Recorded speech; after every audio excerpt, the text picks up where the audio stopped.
Hey, thank you very much, Jonah Kelly, as we are broadcasting live here on this nice morning in Fargo, North Dakota. We're in the FargoDome for the Class A championship game, and my right-hand man from all season, Joe Jacobs. And Joe, one last hurrah, right? That's right, one last hurrah. This is for everything on the table. Yeah, it's the last game for the season here for the fall sports, at least for our station, before basketball gets going in 2 weeks or so. But once again, we have a great matchup as they're getting ready to do the coin toss for this morning's games. Got to remember that. It's in the morning game, the bright and early game. It's going to be between the Lacs-Burlington Lakers with their 9-2 record. They are the home team for this morning versus the Ellendale Edgeley-Kulm Thunder, also with a 9-2 record for this matchup. They will be the away team. And Joe, what a ride it has been for this morning and also for the entire week for both of these teams. Just busy. Yeah, well, first of all, good morning, everybody. First morning game that we've had all season long. Yes. Kind of interesting. Goes from Friday nights all season to Saturdays, and now here we are a Friday morning, so it's kind of new for everybody. Yeah. A little different. And here we are at Dakota Bowl 24, so this is the 24th Dakota Bowl in which they place all the classes. They do one long day for playing championship football. Of course, the 9-man game will be right after this. It'll be AA after that one, and it'll be AAA for the evening camp. And we will have all those details probably on our website later. But we're just broadcasting the Class A game between the Ellendale Edgeley-Kulm Thunder and the Lacs-Burlington Lakers. Let's get things started. We're going to start with coaches' interviews. First off, I talked to James Johnson, the head coach for the Lacs-Burlington Lakers, about this awesome season they've had this year. Joining me today is James Johnson, head coach for the Lacs-Burlington Lakers. Coach, congratulations on making the state championship game, and thanks for joining me here today. Yeah, thank you. The state championship game, it's always a fun time. What is the atmosphere like at the school, in town, and for the coaches and players? What's going on there this week? Yeah, it's a real exciting time. It's been exciting since Saturday afternoon when we won a football game in the semis, and the week's going by really quick. It's kind of a whirlwind. You got a little time to prepare for a Friday morning game, and you got different things you got to get ready for different radios and TV and all that stuff. So it's been a really fast-going week. And are you doing anything different for practice this week since you're playing the early game on Friday morning? A little bit, yeah. Yesterday we did a little morning stuff just to get them accustomed to that 9 o'clock game. Tomorrow we'll do the same, and that's about it. You just have a little bit of time, and you got to find out as much as you can about the other team, and that's what we're doing right now. Well, you're taking on Ellendale Edgeley-Kulm, who had a tough road to get to the championship game. What do you expect to see at this weekend's game then for the championship? Well, it's a team that really don't know much about. We've never played EEK. I've never seen them in person. We did get 2 films on them. One's not real great shape, so we're really going off of one film here. And from what I see on that film is they have a running back that's very good. Seems like he's always breaking long runs. He runs with good balance. He runs hard. Obviously, their offensive line is pretty good to create some of those openings. And then they have a quarterback that puts the ball in pretty good areas and has multiple receivers that can go up and catch the ball. So a lot of challenges for our football team. So what would you say is your biggest challenge on offense and defense? I would say, we always go with the mindset that we have to stop the run first. And from what it appears, they seem to be a running football team, but can burn you with the pass. We've noticed, the quarterback really throws a pretty good ball and hits his targets. But yeah, that's a challenge. We have to get people to the football, and we have to find a way to bring down number 3. Anything else you want to add, Coach? It's exciting. It really probably hasn't hit us too much because we played on Saturday, and we went right to work Sunday morning trying to get our team ready for a short week. So there really hasn't been time to really enjoy what the team has accomplished to this point, and really we want to keep their mind focused on the next task at hand, and I think our seniors have done a really good job of leading the rest of the team in that direction. So, our big focus is just being ready for Friday. Excited to make the trip down to Fargo. All right, so once again, that was Coach James Johnson for that pregame interview, and he is pumped up, Joe, and you could tell that they're trying to get used to that early game. He said they left Wednesday afternoon. They stopped in Grand Forks, practiced football in Grand Forks, and then drove down Thursday after practice Thursday and then came down here Thursday night for the game. So you could tell they're trying to get used to the early morning by just leaving a couple days early. Yeah, that's for sure. In his little speech there, he's talking, the Thunder, we see they have a really good running back. Well, the thing is, it's not just Greenite that got him here, and I can tell you this much. They've got more weapons than him. They hand that ball to Gehring. They hand that ball to Peterson. Talon Walks runs it a little bit. Yeah, he should be worried from that offense. And don't forget they have D-Wald, which passes wonderfully so far at this postseason. Once again, we'll get to more interviews here as we're at the pregame show for Class A Championship Football at Dakota Bowl 24 in the FargoDome. Kyle Dean, Joe Jacobs. Let's take a 2-minute break here on Mix 93.3 FM. Hey, we're back here from Fargo, North Dakota at the FargoDome for Dakota Bowl number 24. Kyle Dean, Joe Jacobs.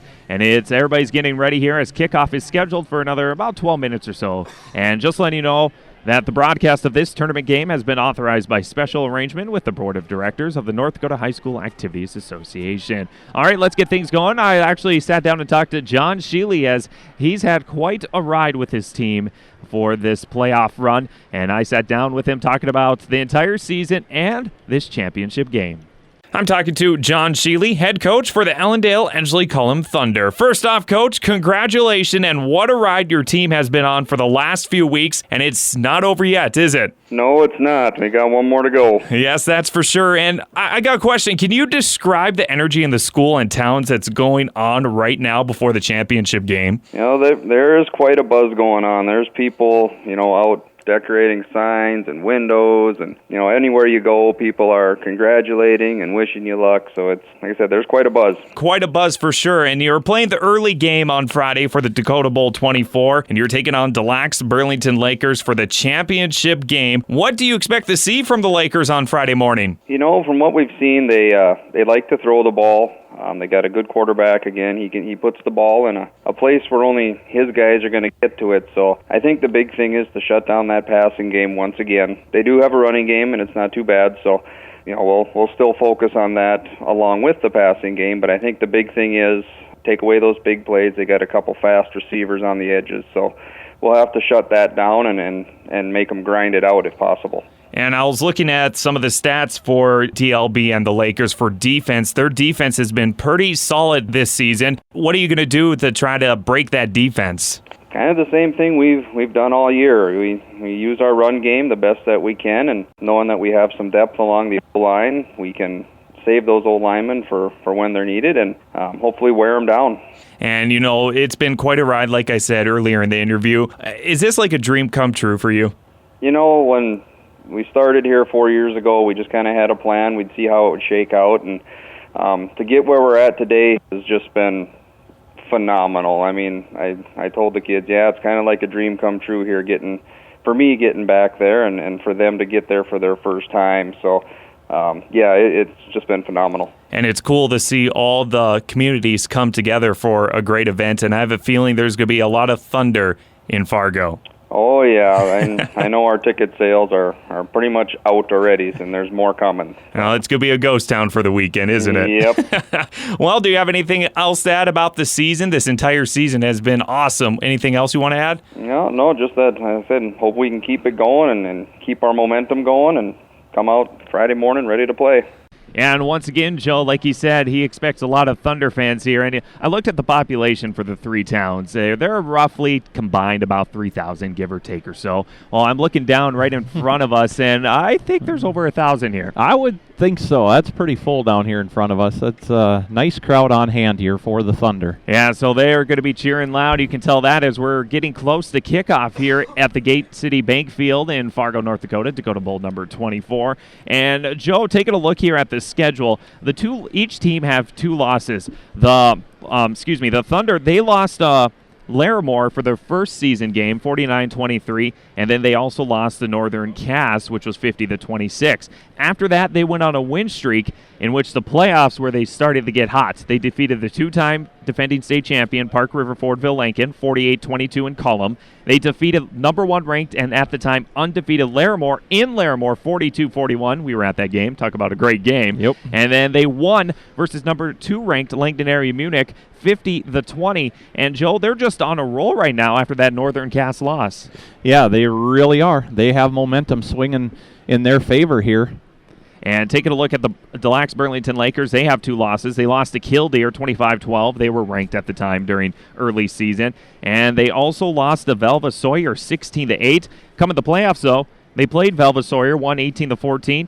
And then they won versus Bishop Bryan 32-20 to get here to the championship game. So once again, they have also had a rough start, but they got things going at the end of the season when it counted. And here they are. We have the Lacs-Burlington Lakers and the Ellendale Edgeley-Kulm Thunder for the Class A title. Should be a fun time for this morning. Got to remember that it's a bright and early morning game. Hey, we're going to take a quick 2-minute break. When we come back, we'll get to starting lineups here on Mix 93.3 FM. We're back here on Mix 93.3 FM, online at mixjamestown.com. Dakota Bowl number 24 here in Fargo, North Dakota, the FargoDome, Gate City Bank Field, and my goodness, it is just an awesome crowd on both sides, Joe. You can hear them as they're getting ready for the starting lineup. Yeah, it's going to be loud in here today. All right, so they're doing the school songs. Let's get to some of the starting lineups. We're going to start with the Lacs-Burlington Lakers. They will be the home team on the board for this morning. We're going to start with their offense. Wearing number 9, he's a quarterback, senior at 155 pounds. It's Dylan Schlesler, We're number 21, a wide receiver, junior at 150 pounds, is Joshua Knutson. Number 22, wide receiver, senior at 140 pounds, Rylan Bachmeyer. Number 30, running back, junior, 160 pounds, Colton Bartuska. Number 34, fullback, senior at 160 pounds, Seth Hannenberg. Number 40, tight end, senior, 190 pounds, Tanner Johnson. Number 56, left guard, senior, at 210 pounds, it's Sterling Byrie. Number 57, right guard, senior, 195 pounds, Maddie Larson. Number 59, left tackle, junior, at 160 pounds, Peyton Sunsbach. Number 63, center, senior, 210 pounds, Braden Olson. Number 71, right tackle, sophomore at 235 pounds, it's Cameron Reed for the Lacs-Burlington Lakers. Head coach, James Johnson, he's in his 21st year as head coach, assisted by Brandon Karoff, Sean Kuhneman, Taylor Teskey, Nolan Spooner, Cole Hannenberg, Ethan Erickson, and Mitch Grauko for the Lacs-Burlington Lakers. By the way, the last time they made the playoffs, the Lakers, was in 2014. They lost in the first round versus Hazen that year. They lost in the semifinals in 2013, lost in the first round to Watford City in 2009, and they were state champions back in 1993 versus Harvey 6-0. That was the last time they were state champions, so it's been many years for the Lakers. We're going to have a national anthem coming up here very soon, and Joe, we were talking about a little bit about how they play and everything, and it's most of a pass team, but they can also run the ball also for the Lakers. So they have to be careful because it looks like they're more heavy pass, but they still can run that ball with their receivers and also their running backs and fullbacks. Yeah, if you look at their stats, they've put up a lot of passes, pretty much almost like the Langdon team from last week.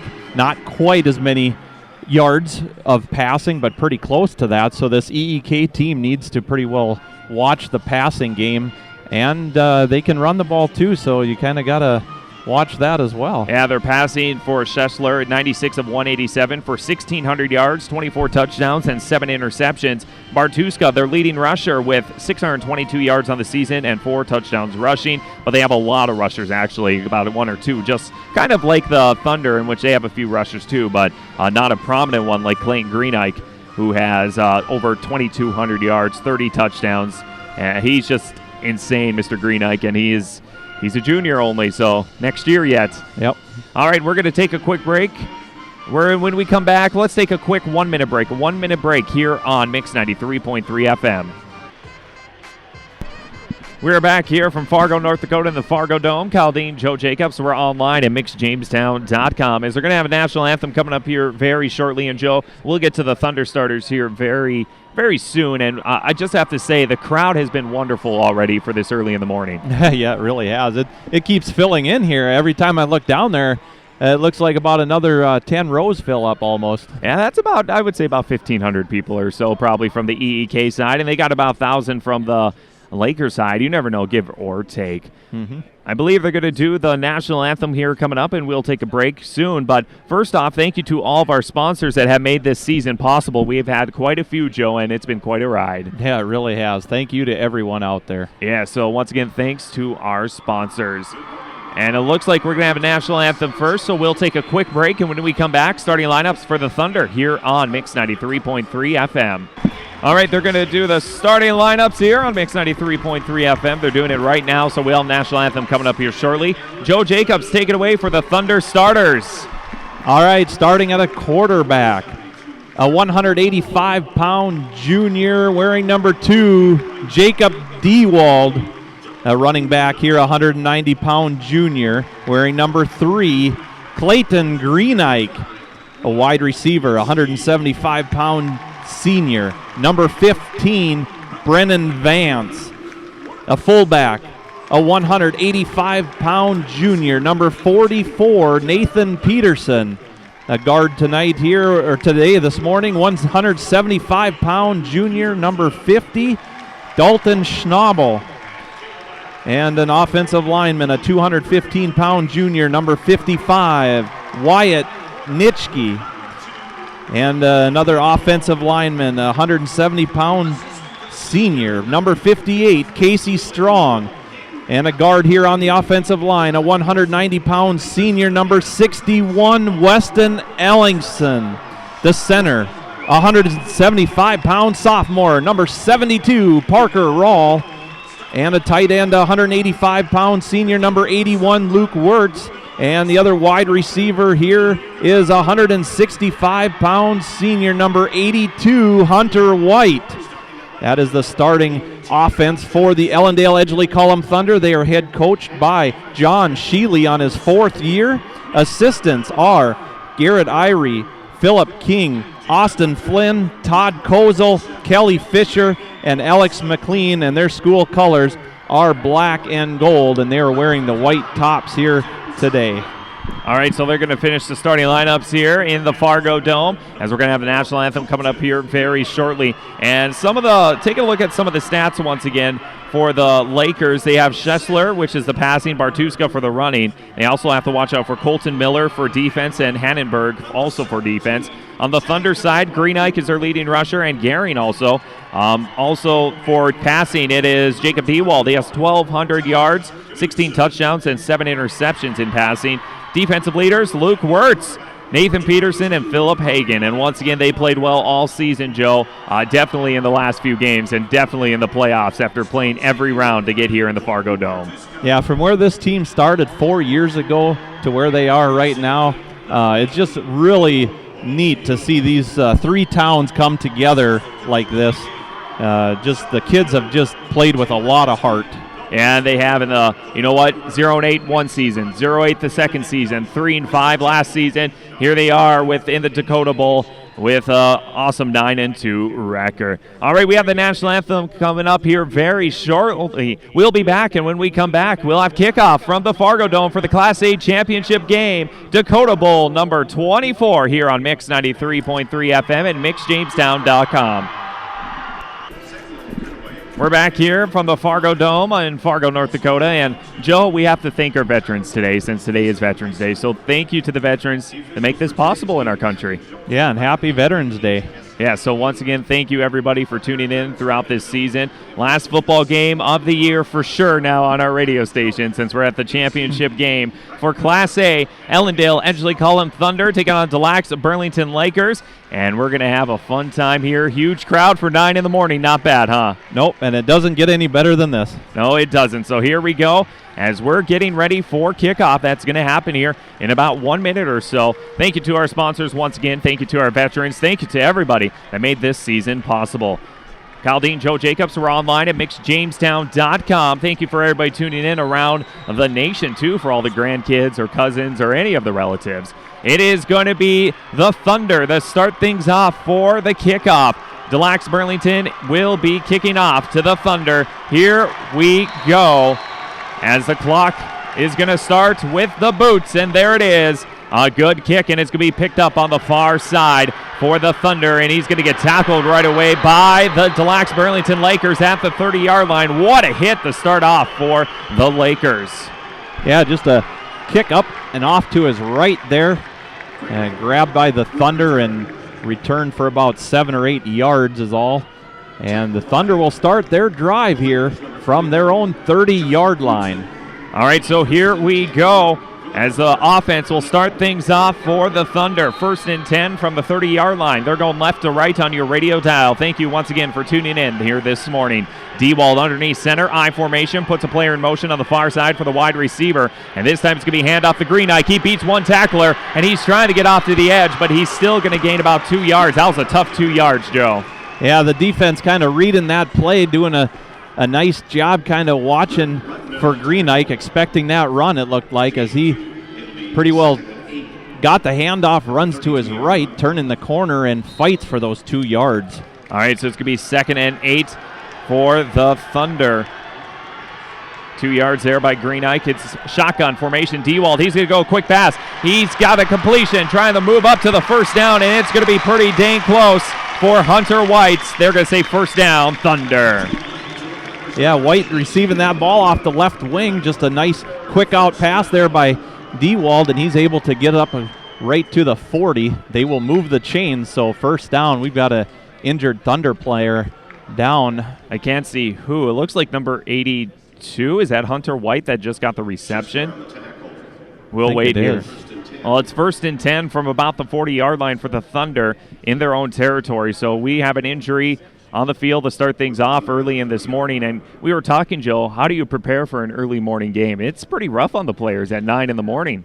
Yeah, it is. I mean, getting up early, what John Sheely said, they practiced a few mornings this week early. You know, you just kind of have to try to, you know, the time change messes with a lot of things too. So you just kind of have to just go with the flow and do the best that you can. I think that's all you can do, Kyle. Well, good news. Hunter White gets up and he's walking under his own power. We should note that the defense for the Lacs-Burlington Lakers has been outstanding. They only have allowed 14 points per game. That's it, 14 points per game. But now look at the Thunder. They've been averaging over 40 points per game in the playoffs.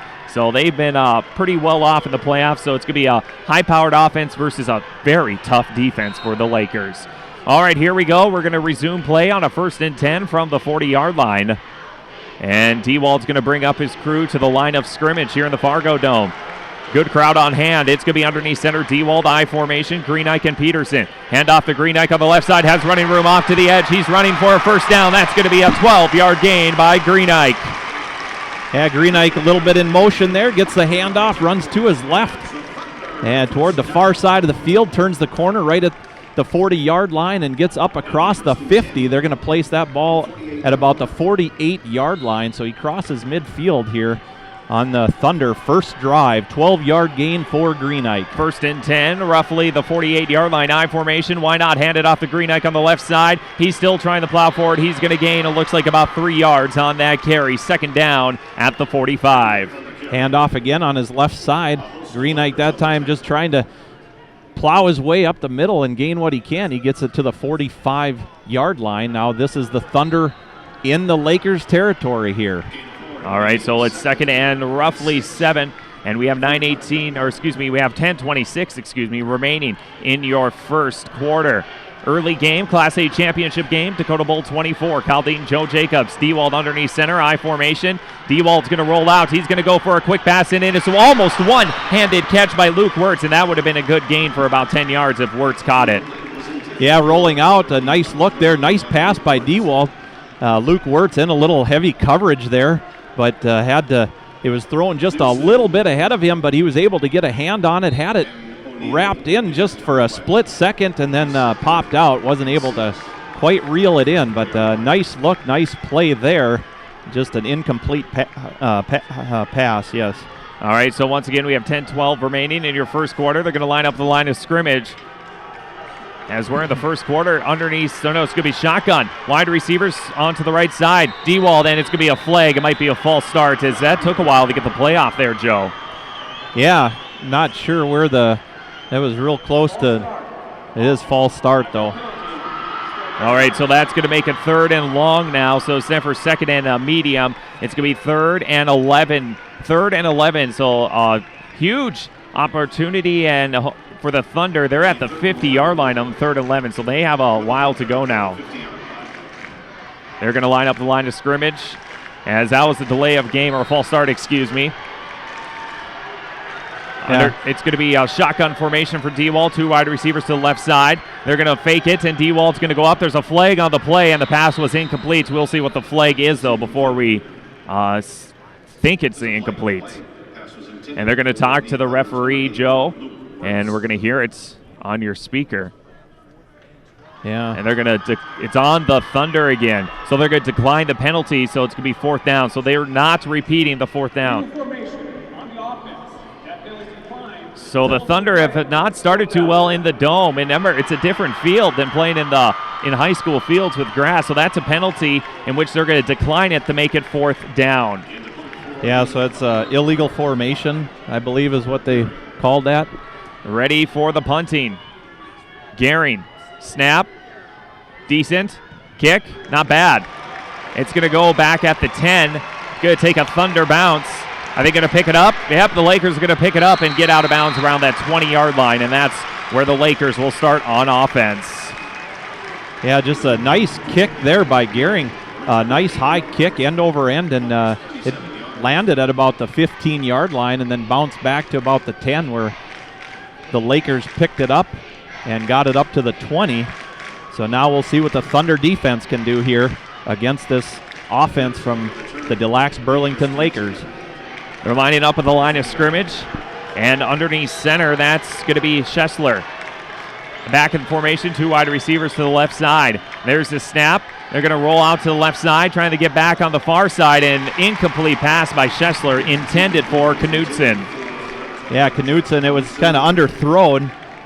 No chance to even get that ball, as he was at about the 33-yard line. The ball hit the turf at about the 30, so it was about 3 yards short there. So incomplete brings up 2nd and 10 for the Lakers. They're lining up to the line of scrimmage. Once again is Schessler, I formation. 1 wide receiver to left, 1 to the right. They're 2nd and 10 from the 20-yard line. Waiting for the snap. There it is. They're going to fake the handoff, doing for a pass on the far side for a screen. Incomplete.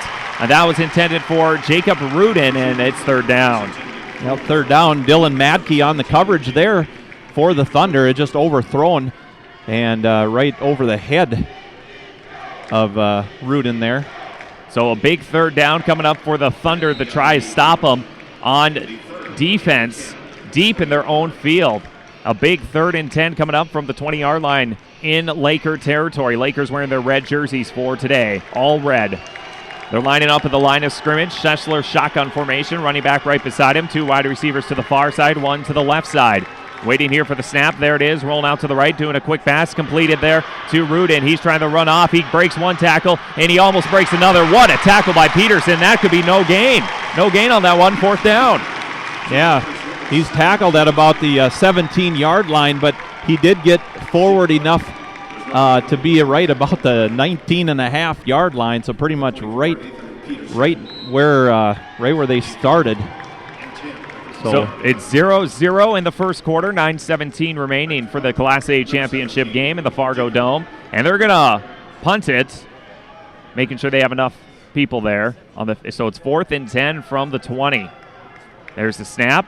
There's the kick by Rudin. Up in the air, picked up by Pretty Good. And it's going to be tried to return by the Thunder. And trying to get away is Madke. And he's going to get across the 40-yard line in Laker territory. Yeah, nice job there by Dylan Madke catching that ball at about the 48-yard line, and he's going to run it up across to about the 40-yard line in Laker territory. So the ball says it's on the 38 on the scoreboard right there. 8:55 remaining. 1st and 10 for the Thunder in Laker territory, Joe. Yeah, so a nice little return there by Madke that helps out a lot for ball location here. D-Wald underneath center. Greenike in motion on the far side. He's going to toss it to Greenike. Greenike trying to get off to the edge for the running room. He's still running, trying to hang on to that ball. My goodness, he had to hang on to it for those 5 yards. Yeah, that was a rough 5 yards. He followed the blocking to his right.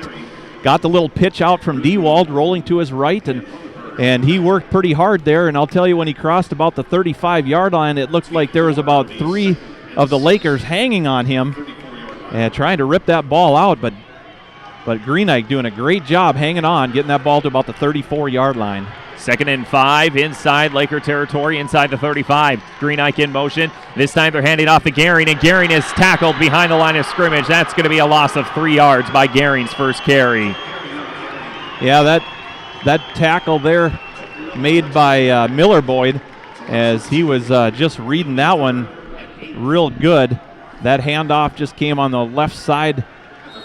Dewald handing it to his left to Gehring, and the Lakers picking that up real quick. That loss of about 2 or 3 yards on that play. It's going to be 3rd and 8.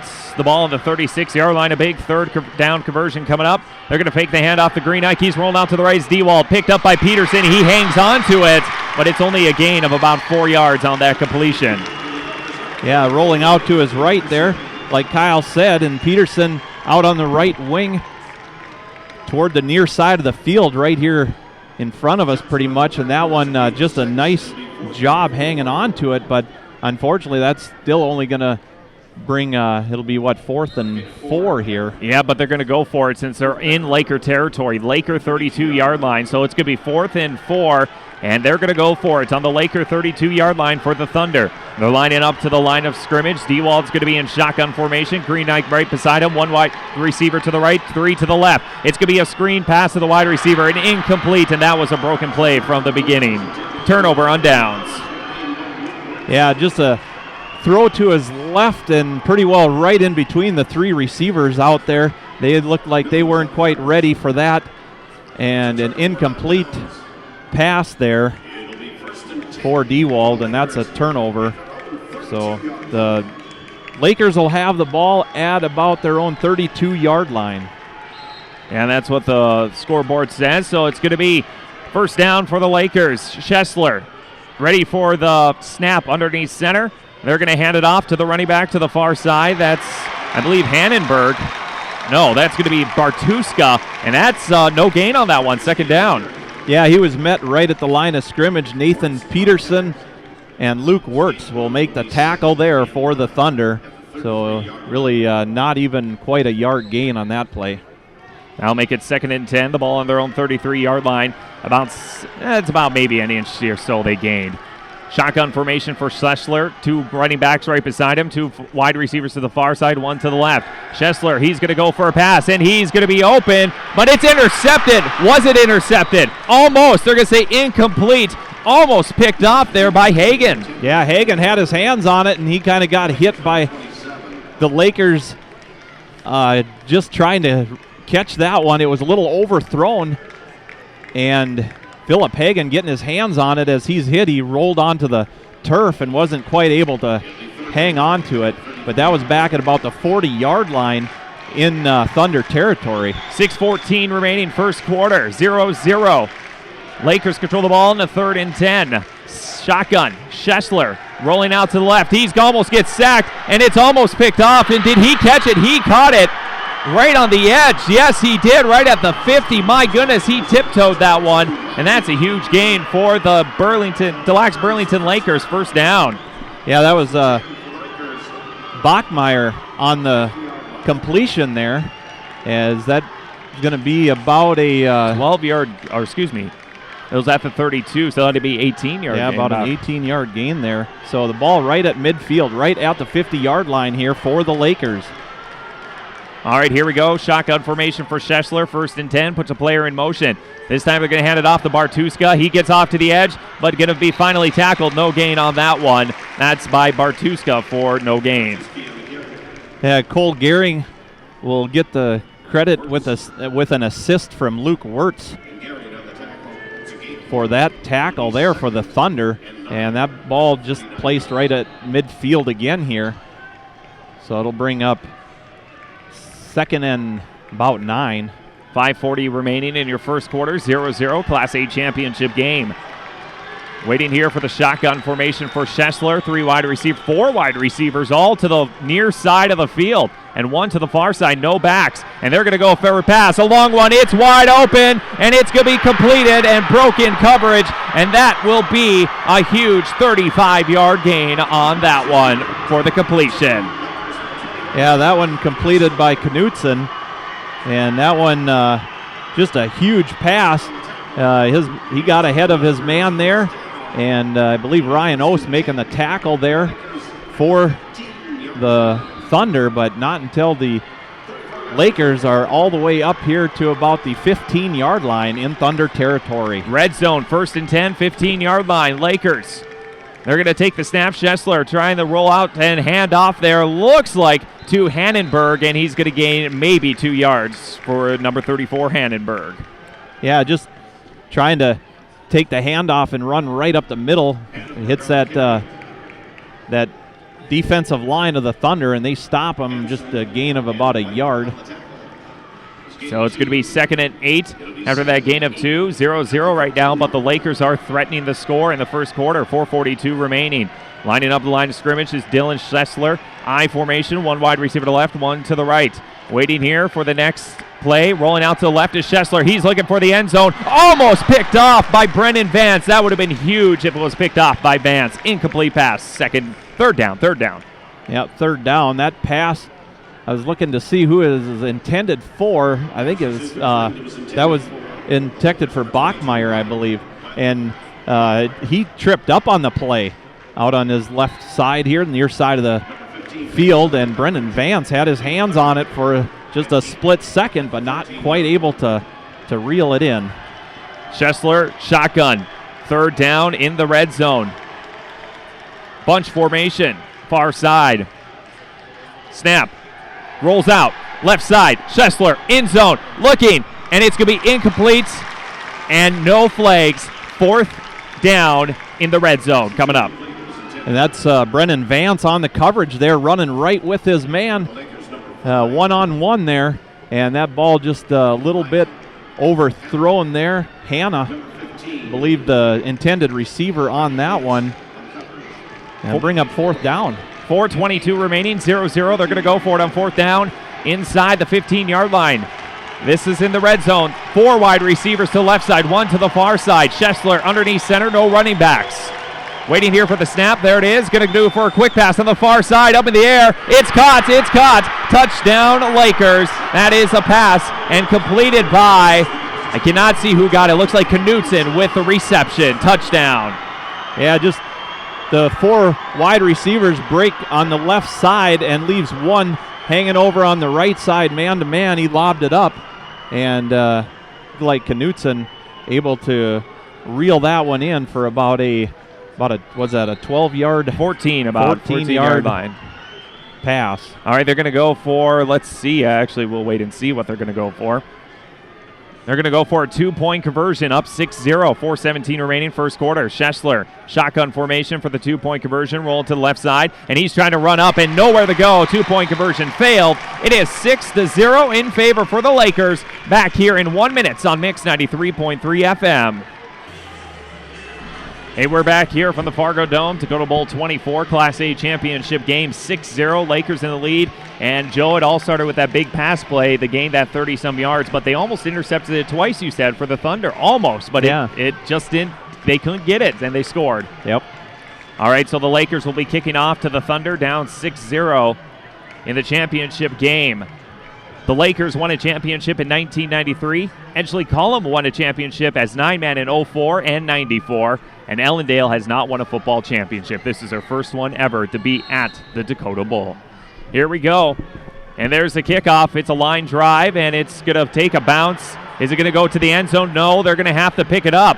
They're really going to have to pick it up. It's in the 5-yard line. Did he step out of bounds on the 3-yard line? Yes. They're going to say the 4-yard line is where the Thunder will be starting. Not good field position.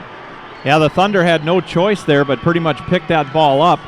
Madke picking that ball up, him and Philip Hagen back for it, and really had nowhere to go except he did step on the line. It looked like Madke was going to get out of there for a little while, but he stepped on the line. And Thunder pinned way deep here in their own territory. They got 96 yards to go, at least to try tie it up. This is a long way to go for the Thunder. And Dewald's going to be under center. His running backs are already in the end zone. They're going to hand it off. Greenike, he has a hole in the middle, and he's plowing over people to get a good 16-yard gain. What a run by Greenike. Yeah, nice job there by the offensive line to open up a hole right in the middle. Greenike runs it right up the middle and then gets caught up here about the 15. He's able to get it to the 19-yard line. There on some power shown there by Clayton Greenike. So now it's going to be 1st and 10 from the 19-yard line. Some breathing room. Dewald underneath center, and we have a triangle formation. They're going to have Greenike. They're going quick offense, it looks like. There's going to be a flag, and Greenike gains about 5 yards, but we have a flag on the play. That might be a false start. Nobody was set, I don't think. Yeah, it kind of looked like it might be a false start, and that's not what the Thunder need here, especially being... Legal motion on the offense. So legal motion on the offense. So it wasn't a false start. It was just he moved too soon he went the wrong way. I think he was going forward on the motion, not side to side. So that's going to back him up 5 yards to about the 14-yard line, but that's their second illegal formation call here already. I don't think we've seen that out of the Thunder. All postseason. You're right. All playoffs. So it's 1st and 15 from their own 15-yard line. 3:40 remaining in your first quarter. 6-0 in favor for the Lacs-Burlington Lakers. They're lining up the line of scrimmage. Dewald's going to be underneath center. 3 backs in the formation, and they're going to hand off Greenike. He cuts back to the left side, and he's going to gain maybe nothing. Is there a fumble, though? We'll see here. Nope, they're going to say he just didn't gain anything for Greenike. No gain, and it's going to be 2nd and 14. It looks like he did gain 2 yards, just 2 yards for Greenike. Okay. Yeah, just trying to run out to his left and turn the corner, and just not much happening except that Lakers defense is just swallowed him up right there. So the ball at about the 16-yard line. All right, so we have 2:53 remaining in your first quarter. 6-0 Lakers. The time clock is at 10 seconds for the play clock. Dewald's underneath center. Once again, triangle formation in the backside, and they're going to try to roll out Dewald. He's going to pass it up in the middle and dropped by Lane Hansen. That would have been close to about a 10-yard gain. Incomplete pass, and it's 3rd and long, deep in their own territory for the Thunder. Yeah, the Thunder had a couple guys open there, too. I believe Peterson on the right wing, too, was ahead of his man a little bit, but Lane Hansen just right in and out of his hands, just couldn't hang on to it. They got to get some of these state championship game jitters out of their system here. They got to get their offense rolling. Well, there's many factors, attributes. First of all, it's early morning. It's in the FargoDome on turf. It's lots of attributes they have to get used to, and I think the first quarter they just want to get through it right now, and they have to make a 3rd and long, and it's shotgun. Dewald, he's looking, he's going for a pass, and he's trying to get a completion. What a catch there by Luke Wirtz. That's a first down. That's what they needed to get the first down.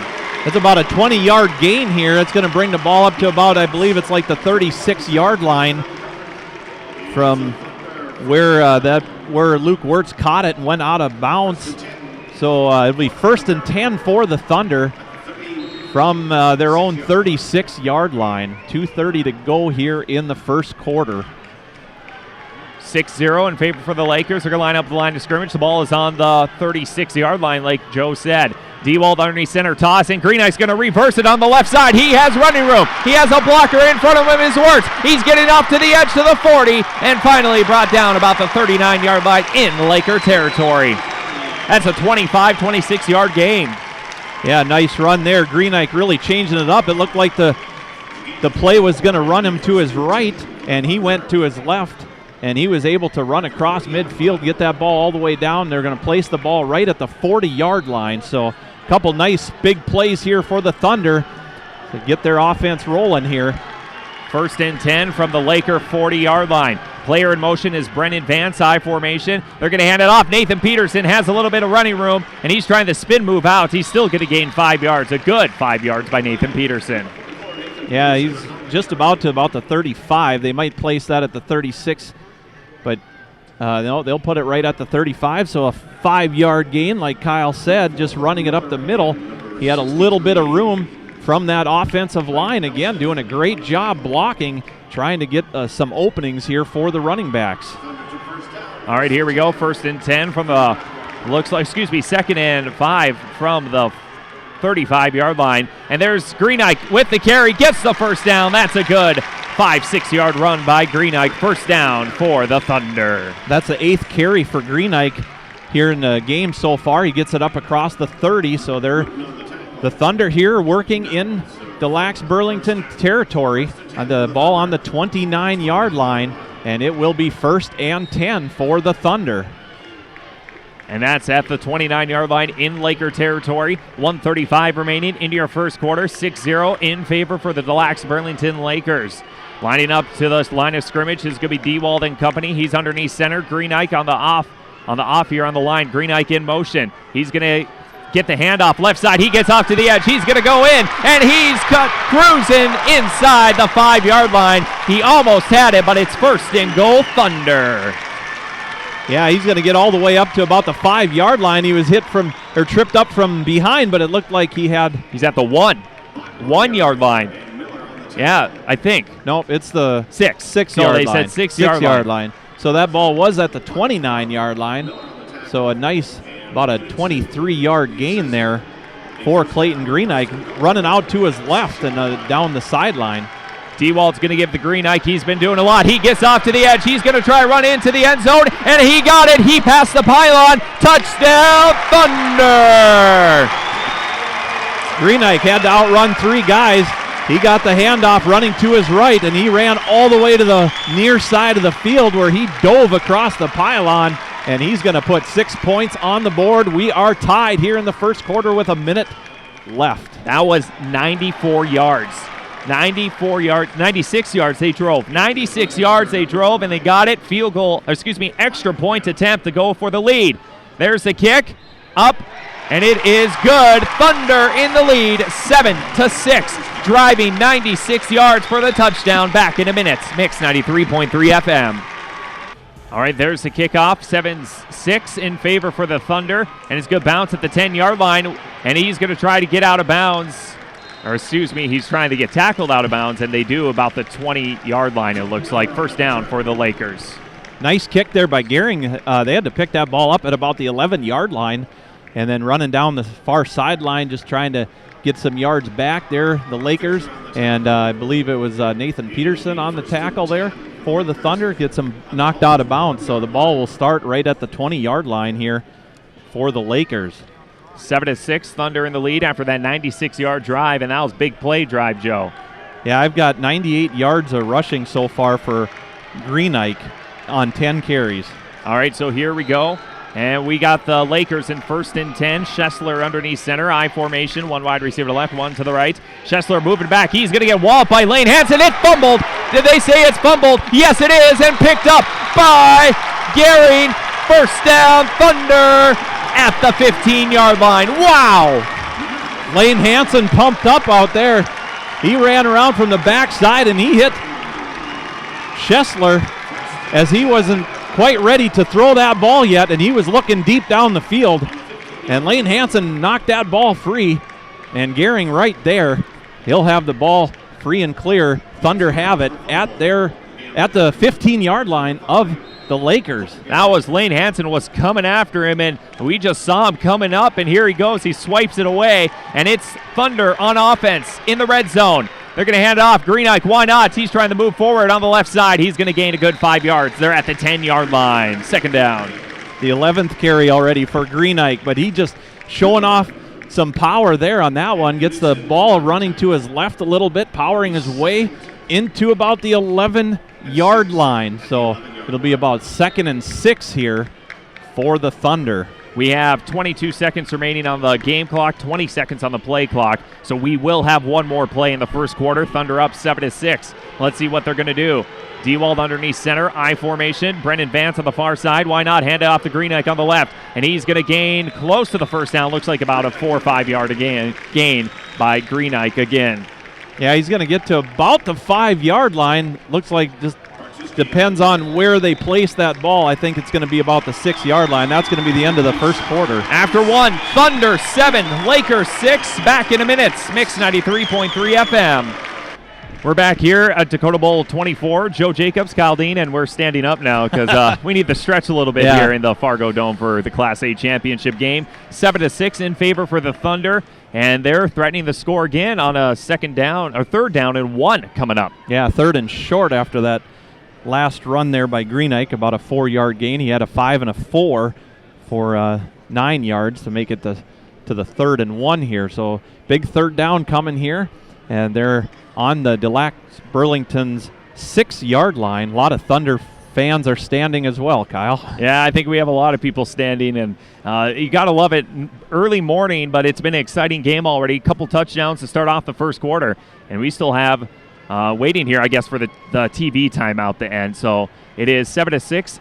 Thunder in the lead. They drove 96 yards to get that touchdown. Just amazing on one big pass play and two huge runs by the players. Yeah, picking up about 25 yards each on those plays. Dewald underneath center I formation, handoff Greenike. He's trying to get the first down, and he will get the first down. A gain of about 2 yards, and it's going to be first and goal for the Thunder. This will be about the 4-yard line, so he picked up just what he needed for that first down. So now they have a whole new set of downs here to try to punch it in here. It'll be first and goal, like Kyle said here, from the 4-yard line. 11:51 remaining, second quarter, 7-6, Thunder in the lead. Hey, we're online today at mixjamestown.com. Thank you to everybody listening throughout the season, and thank you to our sponsors that have made this broadcast possible. They're lining up to the line of scrimmage now on a first and goal for the Thunder. I formation, Greenike in motion. Why not? Hand it off to Greenike, left side, and he's going to get swallowed up, but not after gaining about a yard, it looks like. Yeah, he'll get it to about the 3-yard line. Got the handoff on the right side from Dewald, just trying to follow some blocking, and gets his way just about a yard fighting for it here. So it'll be second and goal from the 3-yard line here for the Thunder. Dewald is coming in with the play from the coach. And we have 20 seconds on the play clock left. 11:03 remaining in your quarter. Second quarter, 7-6 Thunder. Second and goal. Dewald underneath center, I formation.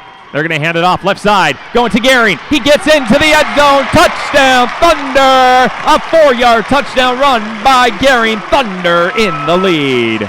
There, we said that earlier, Kyle. The Thunder just need to shake it up. They just using Greenike. They hand it to Gehring, and he pretty much runs in untouched, running to his left. Gets it in there for another 6 points. So it's 13-6 in favor of the Ellendale Edgeley-Kulm Thunder, and Gehring on the kick here. Yeah, he's going to get more points for the kick if he gets it for the extra point up, and it is no good. So it was off to the right side, but still 13-6, Thunder in the lead. Second quarter back in 1 minute. Mix 93.3 FM. All right, here we go for the kickoff. The Thunder in the lead, 13-6 in the second quarter. And it's going to be a line drive by Gehring. And it's going to be trying to pick up. It is actually kicked and out of bounds inside the 5-yard line. A mishap on the Lakers. Yeah, just getting his hands on it off a bounce, trying to catch it. And went right through his hands, and then he kind of kicked it. And then he wasn't able to pick it up. I was trying to figure out who that was. I think that's Knutson. Yes, Knutson had that one that kicked it, and it's going to be at their own 4-yard line. So that's a long way to go now for the Lakers, down 13-6, second quarter, 10:47 remaining. Kaldine, Joe Jacobs online at mixjamestown.com. They're going to line up the line of scrimmage. They're going to stay on the 5-yard line, for the first and 10 for the Lakers. Shotgun formation for Schlesler. Player in motion for the wide receiver. They're going to hand it off onto left side. Lane Hansen is right there in a group of Thunder, and that might be a loss of 1 or no gain on the play, on the carry, officially by Bartuska. Yep, Bartuska on that carry, and believe they're going to put it right back on the 5-yard line. Lane Hansen saw him, wrapped him up. Nathan Peterson helped him finish it off for the Thunder, and bring up second and 10 here for the Lakers. Second and 10 from their own 5-yard line, down by a touchdown. Underneath center, Schessler. One back in the backfield, one wide receiver left, one to the right. They're going to do some fancy trick play on the right side, but look at that. The Thunder found the ball, and that's going to be no gain again. Didn't see who got the carry, though. Looks like who got the carry was Hannenberg. Yep, Hannenberg with the carry. Yep. No gain. Yep, that was Luke Wirtz right there. And getting that tackle for the Thunder there. Just doing a great job keeping that ball right there on that 5-yard line. That was kind of a trick play. They were trying to hand it off to Bartuska and faked it. 3rd and 10 from their own 5-yard line. Shotgun for Schessler. They're going to try pass play to gain that 10 yards. He's looking to the left side, and it's going to be completed. It's going to be close. No, it is no good. 4th down. They completed it, but 4th down and short coming up. Punt team coming out for the Lakers. Yeah, pass complete right inside. They needed to get to the 15-yard line. That ball caught about the 13, so that it was that close, but they're going to be short of at least a yard. So it'll bring up 4th and 1 here for the Lakers. That was a completion to Ryland Bachmeyer, but he just had the stretch out. It wasn't enough. The defense held for the Thunder. Getting ready for the punt team.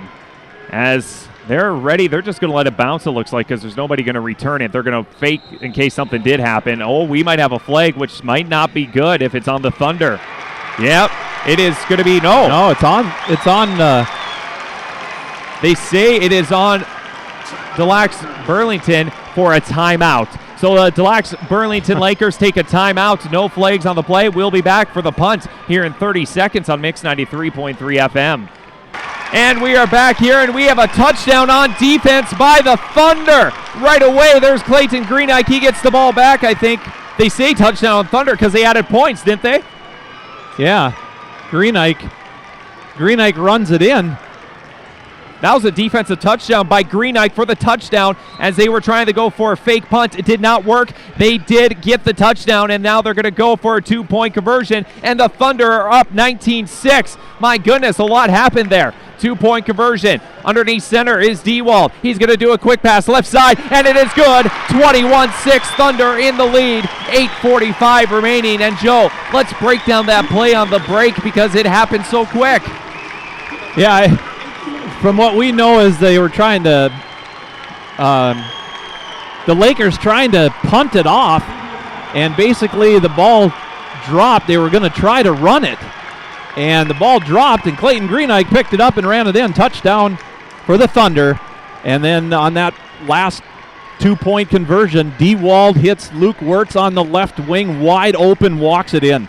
Not even touched, just walks it right in. Just a beautiful drawn-up play there for that 2-point conversion. Worked great, and that's 21-6 now in favor of the Ellendale Edgeley-Kulm Thunder. Well, here we thought it was a timeout, and I really don't know what was happening because we did see a timeout, didn't we, Joe? Yeah, I'm not exactly sure. So yeah, we honestly didn't know what happened, but either way, Greenike did get the touchdown on the defense just because of that, and it's 21-6. Thunder are in the lead. 8:45 remaining in your second quarter.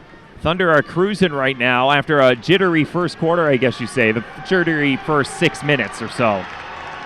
Yeah, right now their offense looking really good, but in that first quarter, like you said, Kyle, they were dropping passes that we haven't seen them do in that postseason. They've made some phenomenal catches through the postseason, and here we are. Now they're starting to click, and just see if they can keep it going. All right, so Gehring getting ready to go for the kickoff. And it's just crazy on what's happening here. Here in the FargoDome, the crowd is loud for the Thunder. Gehring with the kickoff, another line drive. That one might go into the end zone. Touchback for Gehring, and they're going to start at their own 20-yard line for the Thunder. Or, excuse me, for the Lakers. Yep, the Lakers will have the ball at their own 20-yard line to start their drive here. That nice kick there, Gehring putting it right between their two receivers to bounce it out of bounds or out into the end zone for the touchback. So it'll start at the Lakers' 20-yard line. 21-6. Lakers had 2 turnovers already in the first half. They're at the 20-yard line. Shotgun for Schessler.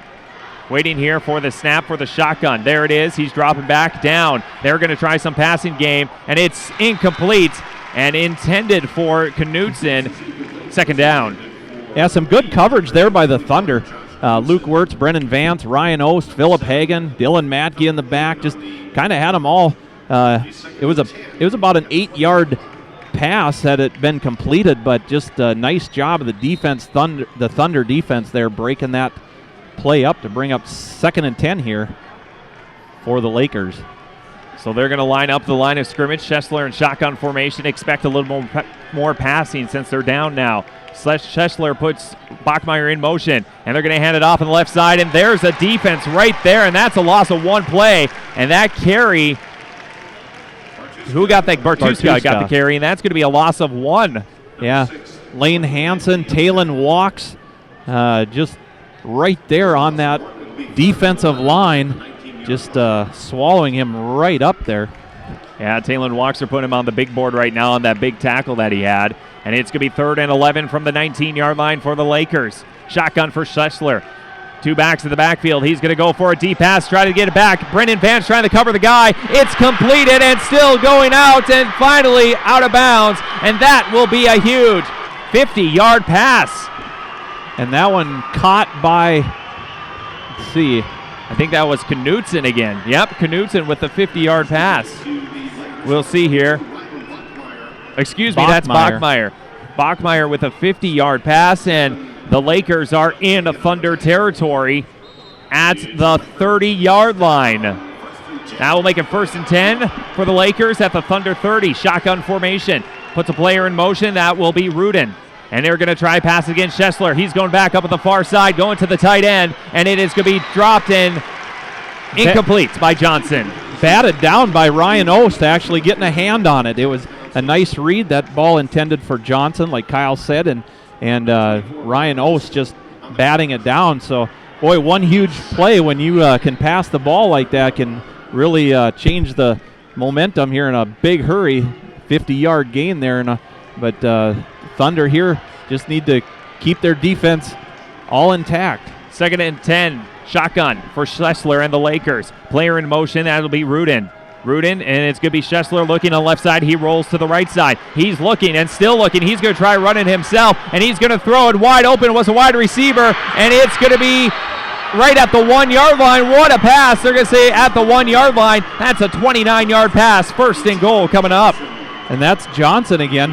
He just able to get up ahead of the Thunder there, their defense, and gets it over their head and right into the hands of Tanner Johnson as he dives. It almost looked like he was in, but they place it at the 1-yard line. The play looked broken, but keeping him mobile was the quarterback, and they got the 1st down, 1st and goal. Schessler is underneath center, 1 back in the backfield. That will be once again with a quarterback sneak and trying to get in. Is that touchdown for the Lakers, I believe, for the quarterback sneak? Yes, it is. That's a 1-yard run by Schessler, and the game has got close again with 7:19 remaining.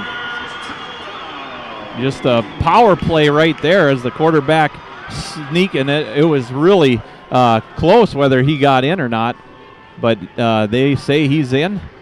The Thunder doing a nice job, though, trying to hold him out, just right at that line, just couldn't quite hold him. They're going to go for a 2-point conversion now. Shotgun for Schessler. 1 wide receiver to the left, 1 to the right. 1 back right beside him is Bartuska. Bartuska in motion, waiting for the snap. There it is. He's going to roll to left, and they're going to toss it on the left side, and he's still trying to get free. Is Bachmeier. 2-point conversion, no good, and it is 21-12 in favor for the Thunder, but the Lakers just scored back in 1 minute on Mix 93.3 FM. We are back here at the Fargo Dome for Dakota Bowl number 24. Caldine Joe Jacobs, 21-12 in favor for Thunder, and the Lakers got back into the game by the long passes. Yeah, a couple long passes, and they're right back in it, and they'd hardly take any time off the clock with those long passes. So, and it's going to be Thunder to get the ball back. They're going right to left on your radio dial. 2nd quarter, 7:19 remaining. Championship game, Class A championship. There's 3 more games after this one, but we're only carrying the team that's local to us, and that is right now Ellendale, Edgeley-Kulm Thunder. And it's going to be picked up, and trying to return it is Hagen. Hagen shoots on the left side, and he's still going. He still can't get tackled, and he's finally brought down at the 35-yard line. Decent return by the Thunder. Yeah, Hagen picking that ball up about the 24-yard line, and or actually catching it in the air, and then he'll run to his right, try to follow a little blocking and get that ball up to the 35, like Kyle said. So the Thunder will start their drive in their own territory from the 35-yard line. They're going to play from coach on the sideline for both of the teams. Dewald is going to line up to the line of scrimmage. His team up 21-12, second quarter. Underneath center is Dewald. Triangle formation to get him for the running backs. Hand off to Nathan Peterson. Tries to cut back on the left side, and he's going to gain about 2 yards for Peterson. Yeah, just getting the handoff from the right side of Dewald and trying to just plow forward with it. It gets the ball up to about the 37-yard line, so a strong 2-yard gain. So bring up 2nd and 8 here. Clock running, 6:50 to go here before halftime. 21-12, Thunder lead. Dewald is coming in with the play. They're lining up to the line of scrimmage. Dewald will be underneath center with that, once again, 3-back formation in the backfield. This time, they're going to fake it to Green Ike, and Dewald's going for a pass. Completed to Lane Hansen, and there's a beautiful gain by Lane Hansen at the 50-yard line. Yeah, 13-yard completion there. Rolling out to his left and throwing left. Lane Hansen right at midfield catching that ball and then has pushed out of bounds. So clock stops there at 6:28 to go here in the second quarter. And it's going to be 1st and 10 Thunder from midfield. And they're lining up the line of scrimmage at the, they're going to say 49-yard line in Laker territory. Dewald with the 3-back formation. He's going to roll out to the right side. He's going for a pass, and it's right over the head of the intended receiver, Luke Wirtz, 2nd down. Yeah, Luke Wirtz in some pretty heavy coverage there too, but the ball just a little overthrown, a little too high, not able to get a handle on it. So incomplete, brings up 2nd and 10 here for the Thunder. 6:23 remaining, second quarter, 21-12 in favor for the Thunder. Dewald and company lining up to the line of scrimmage. And we're going to have I formation now. Peterson and Gehring in the backfield. Green Ike in motion. The Gehring. Cuts back off to the edge on the left side, and he's going to gain roughly another 2 yards for Gehring. Yeah, just a pitch out to his right. Running to his right is Gehring and gets across to about the 47-yard line. So the Thunder are in the Lacs-Burlington's territory, but it's also 3rd and long here. Gehring coming off the field, lining up the line of scrimmage. Will once again be Dewald I formation. 1 wide receiver to left, 1 to the right, waiting here for the snap for Dewald. Dewald takes the snap. He's going to hand it off in a broken play, but Green Ike is trying to make something of it, and he's still going, but Green Ike is still getting back to the original line of scrimmage, and that was almost a broken play, which it was, but luckily they got a little bit more. They're going to lose 2 yards by Green Ike's carry. Yeah, that play, Dewald just dropping back, not sure. By the time he tried to hand it off to Green Ike, he had the Lakers all over him, and he got it to Green Ike. Green Ike practically tackled way back, about a 5-yard loss, but he was able to stay on his feet somehow, and he's able to power his way back up. So it is going to be 4th down here. They're punting, so Gehring will punt it, but they kind of have like an offense formation almost on a 4th and 9. And there's the snap. Gehring is going to punt it. It's going to go back in the end zone, and it might be a good punt. Yeah, it's going to go at the 15, take a Thunder roll. Stops at the 10. Nice punt by Gehring. Yep, about the 10-yard line is where the Lacs-Burlington will get the ball back here. 4:48 to go in the first half. 21-12 in favor of the Ellendale Edgeley-Kulm Thunder right now. All right, so the Lakers offense is coming back on the field. Still 21-12 in favor for your Thunder. And it's very close with those pass plays, Joe, in which they just gained those big yards, and see what the defense is going to change up now. Coach Shealy, of course, runs the defense for the Thunder. Yeah, they just have to stop that long ball. That long ball is obviously what's eating them up. The 2 times that they've scored has been both from the long pass.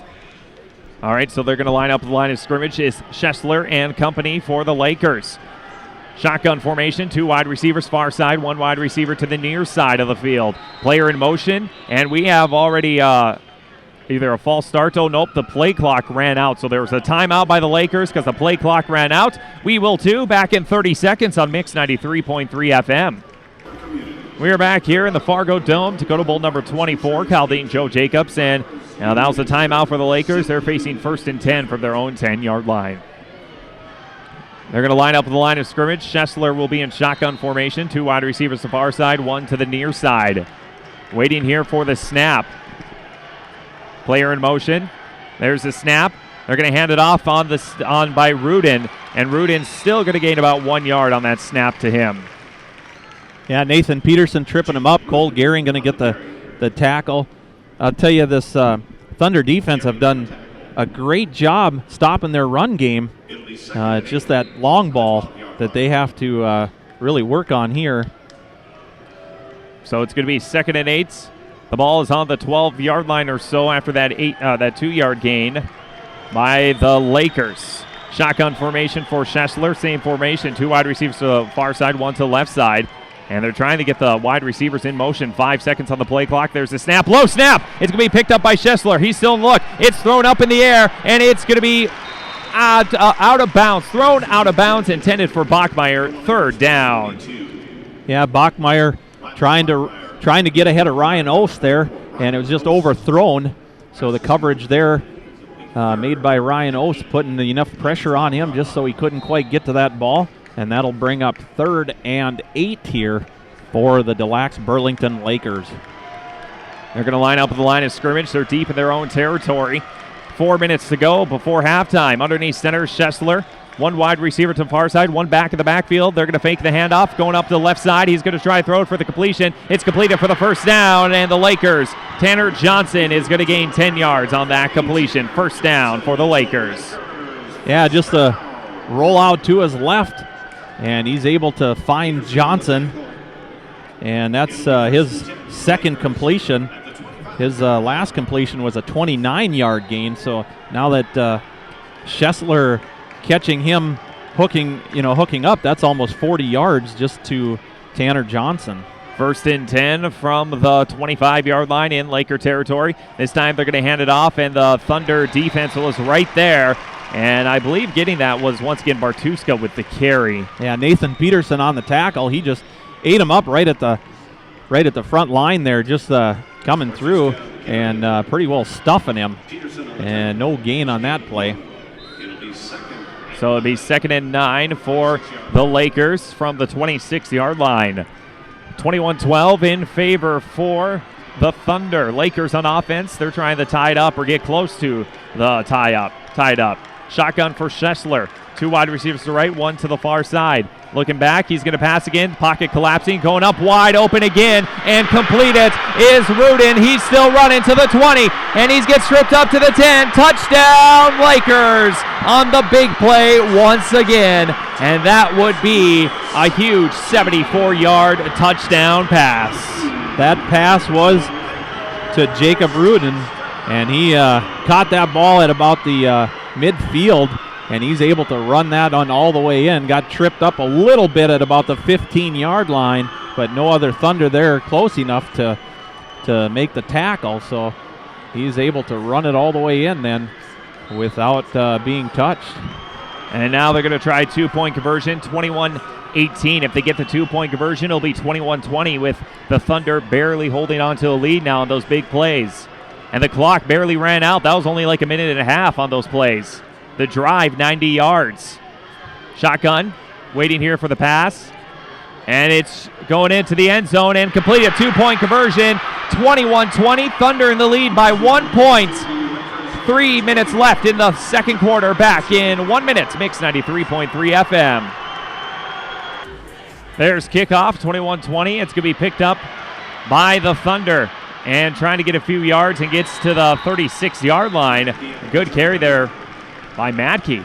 Yeah, he caught that ball around the 23-yard line, kind of on the run, and he's able to get it up across the 35. They'll place that ball right here at the 36-yard line. So Thunder start their drive. 2:46 to go before half. They need to get some more points on the board. They were leading 21-6 at one point, but the Lacs-Burlington Lakers, a couple long passes, and they're right back in this ball game. All right, underneath center, Dewald, he's going to toss it. Greenike, he's going to reverse it. Greenike trying to get a few yards, and he's going to gain maybe 1 yard, and Greenike just can't get going after those big runs he had 2 possessions ago. Yeah, just a quick pitch out, and he had to work his way to get back to the line of scrimmage. He he was kind of moving toward his right, and then he went back to his left, and then trying to cut up the middle, and just not much happening there. So 2nd and 10 here for the Thunder. 21-20, 2:13 remaining before halftime. D-Wald underneath center, I formation, quick pass, completed on the side step for Hunter White, and he's going to gain roughly maybe 5 yards on that completion. A 3rd and short coming up. Yeah, just a quick pitch throw out to his left there as D-Wald to White, and just trying to get his way up across the 40. Gets it to about the 41-yard line here for the Thunder, so that's going to bring up 3rd and about 5. Yep, 3rd and 5, 1:40 remaining before halftime. I formation, D-Wald underneath center. He's going to take the snap. Greenike on the left side. He's going to get the first down and a little bit more. That's a good hard run, about 10 yards for Mr. Greenike. Yeah, a much-needed run there. Greenike able to find a little hole. Did a good job opening that hole. Was the offensive line there, and he's able to get it powered across midfield. Now just working just inside Laker territory. They're on hurry-up offense. Greenike with the carry on the far edge. He has running room, and he's going to get tackled, but not without getting in the secondary. That's a 6-yard gain by Greenike, and the clock is running out with 1:16 remaining for halftime. Yeah, clock ticking. They're going to try to hurry and get some points on the board here, some much-needed points that the Thunder need here. Ball at about the 44-yard line in Laker territory. 2nd and 4, 1 minute remaining. Underneath center is D-Wald, and it's going to be handoff to Greenike again. He has running room. What a hole! He's still going to the 30. He's getting off to the edge to the 20, and he's going to be tripped up inside the 20-yard line. That's what they needed. Clock is running. About a 25-yard run roughly for Greenike there, as he's able to find that hole right through the line, and kind of kicking back and forth left and right a little bit, and he's able to power his way up, and he's finally tripped up at about the 20 and still drags it to about the 18-yard line. D-Wald underneath center takes the quick snap. Why not hand it off to Greenike? He beats one tackle. He's going off to the left side. He beats another tackle, and it's inside the 15-yard line. He gains 5 yards. Clock running with 35 seconds remaining, but still 3 timeouts for the Thunder. Yeah, 35 seconds left, and they'll call a timeout. All right, we have a 30-second timeout. We will too. Mix 93.3 FM. We're back here on Mix 93.3 FM, 21-20, Thunder in the lead, but they're driving really well right now with 35 seconds left before halftime, Joe. Yeah, offensive rushing yards, the Thunder have 184 yards rushing, and the Lakers are -8. But yeah, look at the passing, though, for both teams. 56 passing yards for the Thunder, 240 for the Lakers. So you definitely could tell each of them have their favorite offensive style. Yep, one runs and one throws. All right, so they're going to line up the line of scrimmage after the timeout. It's going to be 2nd and 5 from the 13-yard line in Laker territory for the Thunder. They're up 21-20. They were up 21-6 at one point. Shotgun formation for D-Wald. He's going to look left and right and trying to complete it, and right through the hands of Hunter White. Incomplete pass, and that will make it 3rd down and short coming up. Yeah, it was Bachmeyer on the coverage there, I believe, for the Lakers, just able to kind of help break that up. Rather, that was Miller Boyd on the coverage there for the Lakers. So incompleted here to bring up 3rd and about 5 here. And they're going to line up the line of scrimmage on a 3rd and 5. D-Wald will be underneath center again. Garing's in the backfield. Bunch wide receivers, and they're going to get the play off, and Garing, he cuts back inside, but he's only going to gain about 4 yards to make it 4th and 1, 26 seconds remaining. Wow, at this point, you have to go for it, Kyle, huh? I mean, 4th and 1. Yeah, 4th and 1 from, looks like the 9-yard line. We'll keep it right here, Joe. So 24 seconds remaining. 4th and 2, they say, from the 10-yard line, and they have to get those 2 yards. They'll be 1st and goal. They can have 4 chances to try to punch it in, but 24 seconds on the clock is going to work against them for that. Thunder have 1 timeout. Lakers have 2 timeouts yet. So the Thunder still have a timeout to work with 24 seconds before halftime. They're up 21-20 here in the FargoDome for Dakota Bowl 24. You got to love this crowd. Both crowds are pretty big right now. Yeah, they really are. There's a lot of activity going on from the fans here. All right, they're going to line up the line of scrimmage actually after a timeout, wrapping up. Once again, thank you to our sponsors that have made this broadcast and all of our broadcasts possible. It wouldn't be possible without you guys. All right, they're going to line up the line of scrimmage. D-Wald's going to be underneath center, I formation. One wide receiver to the right side, that's Brendan Vance. Lane Hansen, the tight end formation. Nathan Peterson, Green Ike in the backfield on 4th and 2. Why not hand it off to Green Ike? He cuts back inside. He's still getting in. He gets the first down and much more. He's at the 3-yard line. That's going to be a good 7-yard run by Green Ike. And we have 1st and goal, 18 seconds remaining. Yeah, that was the 20th carry I have for Green Ike in that first half. So. All right, so it's 1st and goal. They're going to hurry up with 17 seconds, but we have a timeout. I think the Lakers took a timeout. Are they going to add time on the clock, though, since the timeout was right away when it was at 18 seconds yet? Yeah, the Lakers could almost got a penalty there with too many men on the field. There's a guy running off the side. They had to call that timeout, I think. And that would have been a free play for the Thunder no matter what happened. Mm-hmm.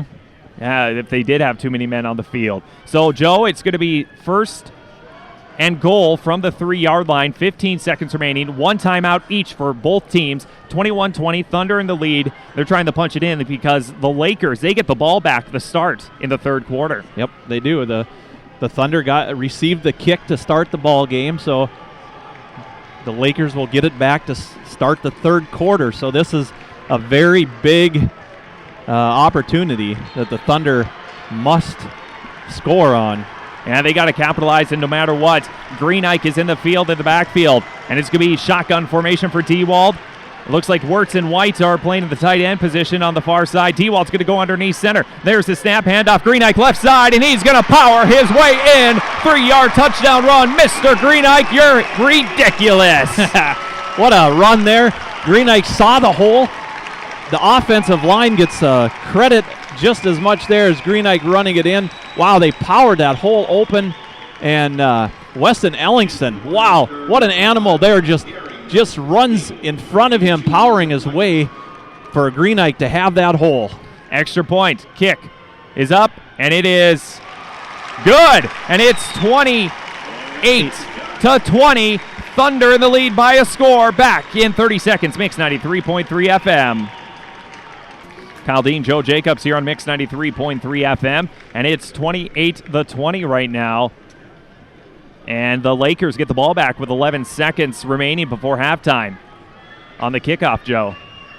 Yeah, they're going to have to kick it off and play some special teams. Yeah, special teams are going to have to shine here for 11 seconds to go into the halftime here with the lead. All right, here we go. Gehring is going to kick off at the 40. And it's going to be another line drive, and this one looks like will be returned. If they do, it's going to be picked up at the 15. And trying to run on the left side, back to the right. He's breaking free, and finally is going to get out at the 30. So they'll start about the 30-yard line for the Lakers with 6 seconds remaining. Are they going to go for the big play, Joe? I don't know. They got the arm to do it. They've been successful so far. Yep. So 6 seconds to go here before halftime. And 28-20 Thunder lead right now. And it looks they could go for one big heave, but they get the ball back right away. That's the thing. They just don't want to turn it over is the huge thing, too. Yeah, Thunder playing with 4 safeties deep here pretty much. Yep, they're just going to kneel it, it looks like. Yep, a kneel, and we're going to go into halftime. 28-20, Thunder in the lead here in the FargoDome. Class A Championship Football, Dakota Bowl number 24, back in 3 minutes for the halftime show here on Mix 93.3 FM. We are back here on Mix 93.3 FM. It's halftime right now. 28-20 in favor for the Ellendale Edgeley-Kulm Thunder, taking on the Lacs-Burlington Lakers. All right, let's get things going for some of the scoring drives. Well, both of the teams started off punting, and then the Thunder turned it over on downs on their second possession. The Lacs-Burlington Lakers score first. It was a beauty of a pass, a 14-yard touchdown pass from Schessler to Joshua Knudsen. 2-point conversion, no good. 6-0 Lakers. And then the Thunder get on the board after that with 59 seconds remaining in the first quarter. It was Mr. Green Ike, Clint Green Ike, in a 6-yard touchdown run. Extra point was good. And it was actually, it was then 7-6 in favor for the Thunder, up by 1 point. After that, the Lakers, they fumbled it and prime field position for the Thunder, and they score again at 10:50 remaining second quarter. This time it was a 4-yard touchdown run by Gehring. Extra point no good, 13-6 in favor for the Thunder. The Lakers then fumbled again, and that fumble actually was returned for a touchdown by Clayton Greenike, a defensive touchdown. 2-point conversion was good, 21-6, and the Thunder were rolling. After that, 8:45 in the second quarter. Things started to heat up, though, for the Lakers. 7:19 remaining in your second quarter. This time it was a 1-yard touchdown run by the quarterback, Schessler. 2-point conversion no good, 21-12. Thunder still in the lead. The Thunder then had the punt, and here come the Lakers with another touchdown with 2:52 remaining in your second quarter. This time it was a 74-yard touchdown pass from Schessler all the way to Jacob Rudin.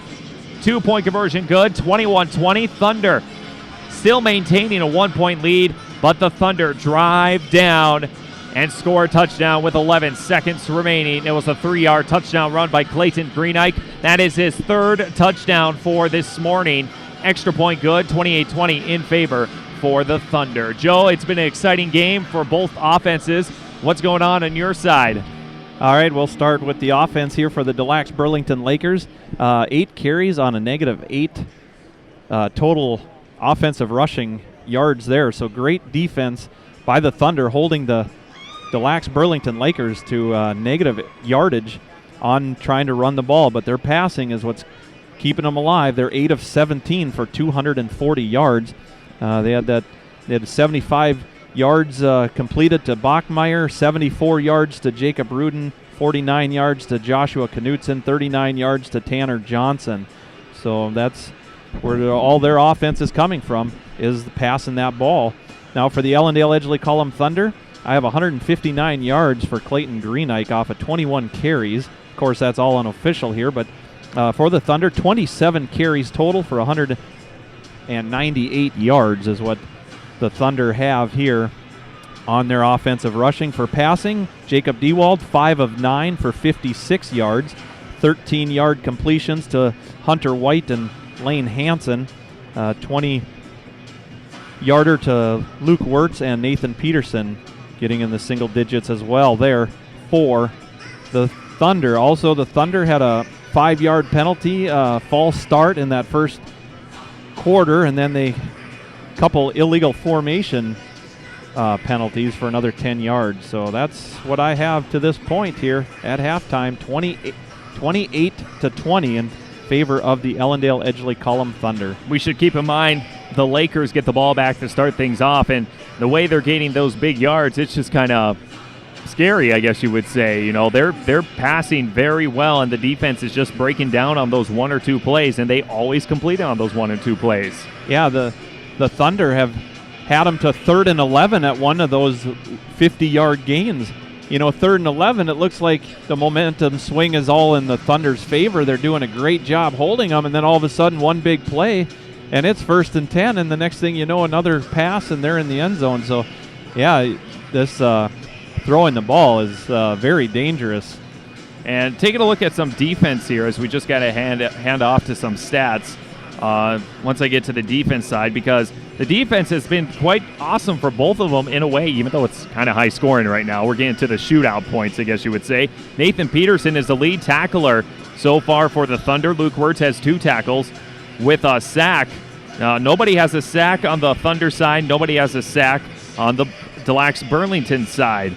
The lead tackler for the Lakers, Colton Miller and Jacob Rudin. 6 tackles for Miller, 5 for Rudin, 4 for Tanner Johnson, and 4 for Bachmeier. So you could tell that the Lakers are tackling more just because they're running more plays, the Thunder are, because Mr. Clayton Greenike, Cole Gehring, all those, and Nathan Peterson, those 3 running backs have been doing pretty well so far, except for the few hiccups that they had at the beginning. But all because of that offense for sure, right? Or that offensive line, Joe. Yeah, that offensive line has just been totally insane here for the Thunder, doing a great job, but they still have another half of football. It all comes down to one game right here. This is for all of it. The whole season wrapped up in one game pretty much. And not bad. It was a long trip to get here, but they did it. And now they're trying to cap it off on a remarkable season after defeating number 1 ranked team in the state, number 2 ranked. Can't forget about the 2-time defending champions. They defeated all those, so you consider them, they had the toughest road in the playoffs, but also you can't look out, you have to look out the Lakers' road to the playoffs. Velva Sawyer, always competitive. Bishop Bryan, competitive too. So both of these teams had a tough road, but the Thunder, that's a tough road going 2-time defending, number 1 and number 2, all in 3 games in a row. Yeah, and they've really peaked at the right time. There's no doubt about that. You know, and sometimes we see it from other teams as well, but when you get a loss, that is your best lesson in a way, if that makes sense, because you just come back stronger. You know what mistakes you made, and you just play harder, and that's what they've done. Yeah, they've done very well too. All right, so halftime score, 28-20. The Thunder in the lead over the Lakers at halftime. We will be back. Let's take another 3-minute break. 3-minute break here on Mix 93.3 FM. All right, Kyle Dean and Joe Jacobs here. We're at halftime from the FargoDome.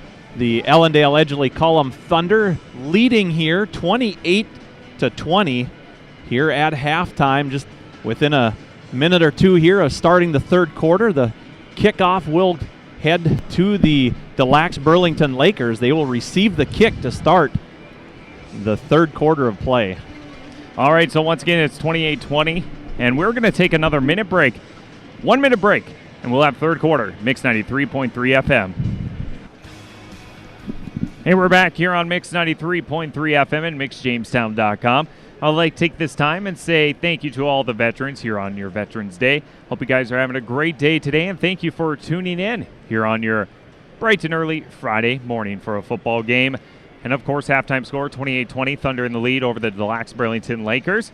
Also, thank you to our sponsors that have made this broadcast possible. It would not be possible without all the fine sponsors for this entire season. And once again, thank you. And it's been a fun ride for sure, and we still have 24 minutes to go, 2 halves to go here for the football game. Championship football, a way to crown off this season. Also, we have basketball coming up before you know it at the end of November. Keep looking at our website for more details at MixJamestown.com or KSJBAM.com, both of our stations' websites. They're warming up right now as we have about, give or take, another minute or so. So let's take a 1 more minute break, and we're going to have kickoff third quarter on Mix 93.3 FM. Kyle Dean, Joe Jacobs, FargoDome, Dakota Bowl number 24.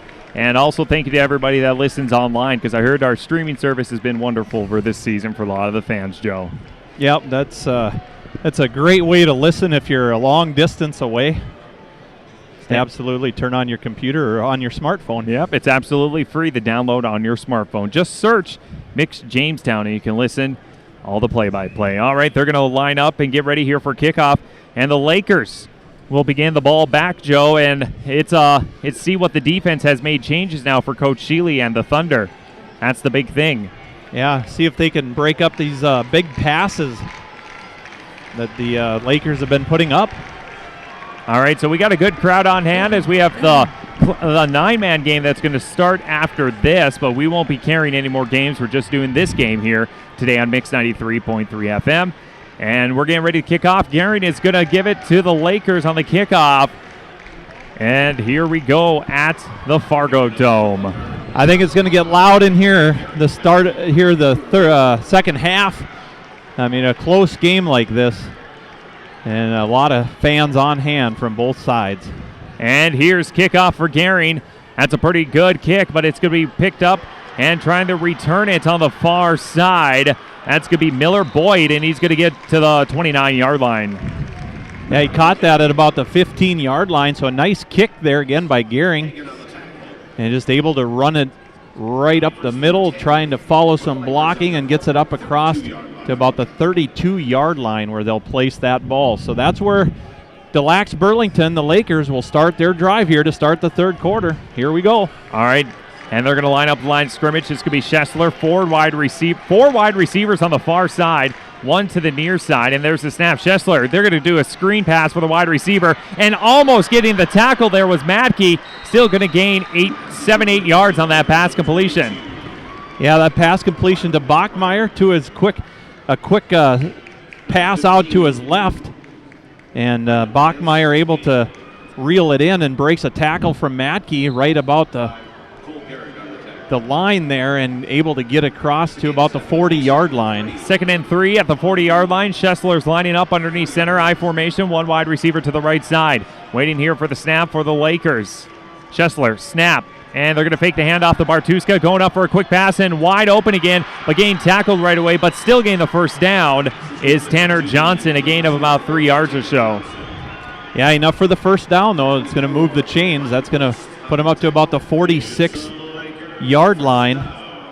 And it was Ryan Ost on the tackle for the Thunder.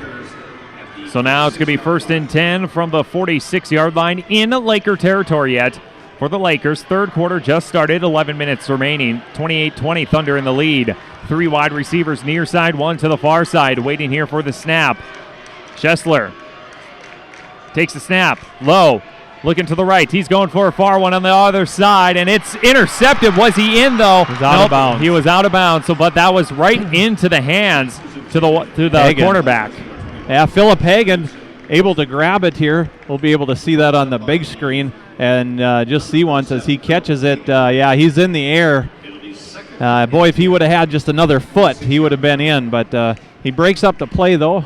So 2nd and 10 here for the Lakers. From their own 46-yard line now, they're lining up to the line of scrimmage. Underneath center, Schessler, 3 wide receivers to the near side.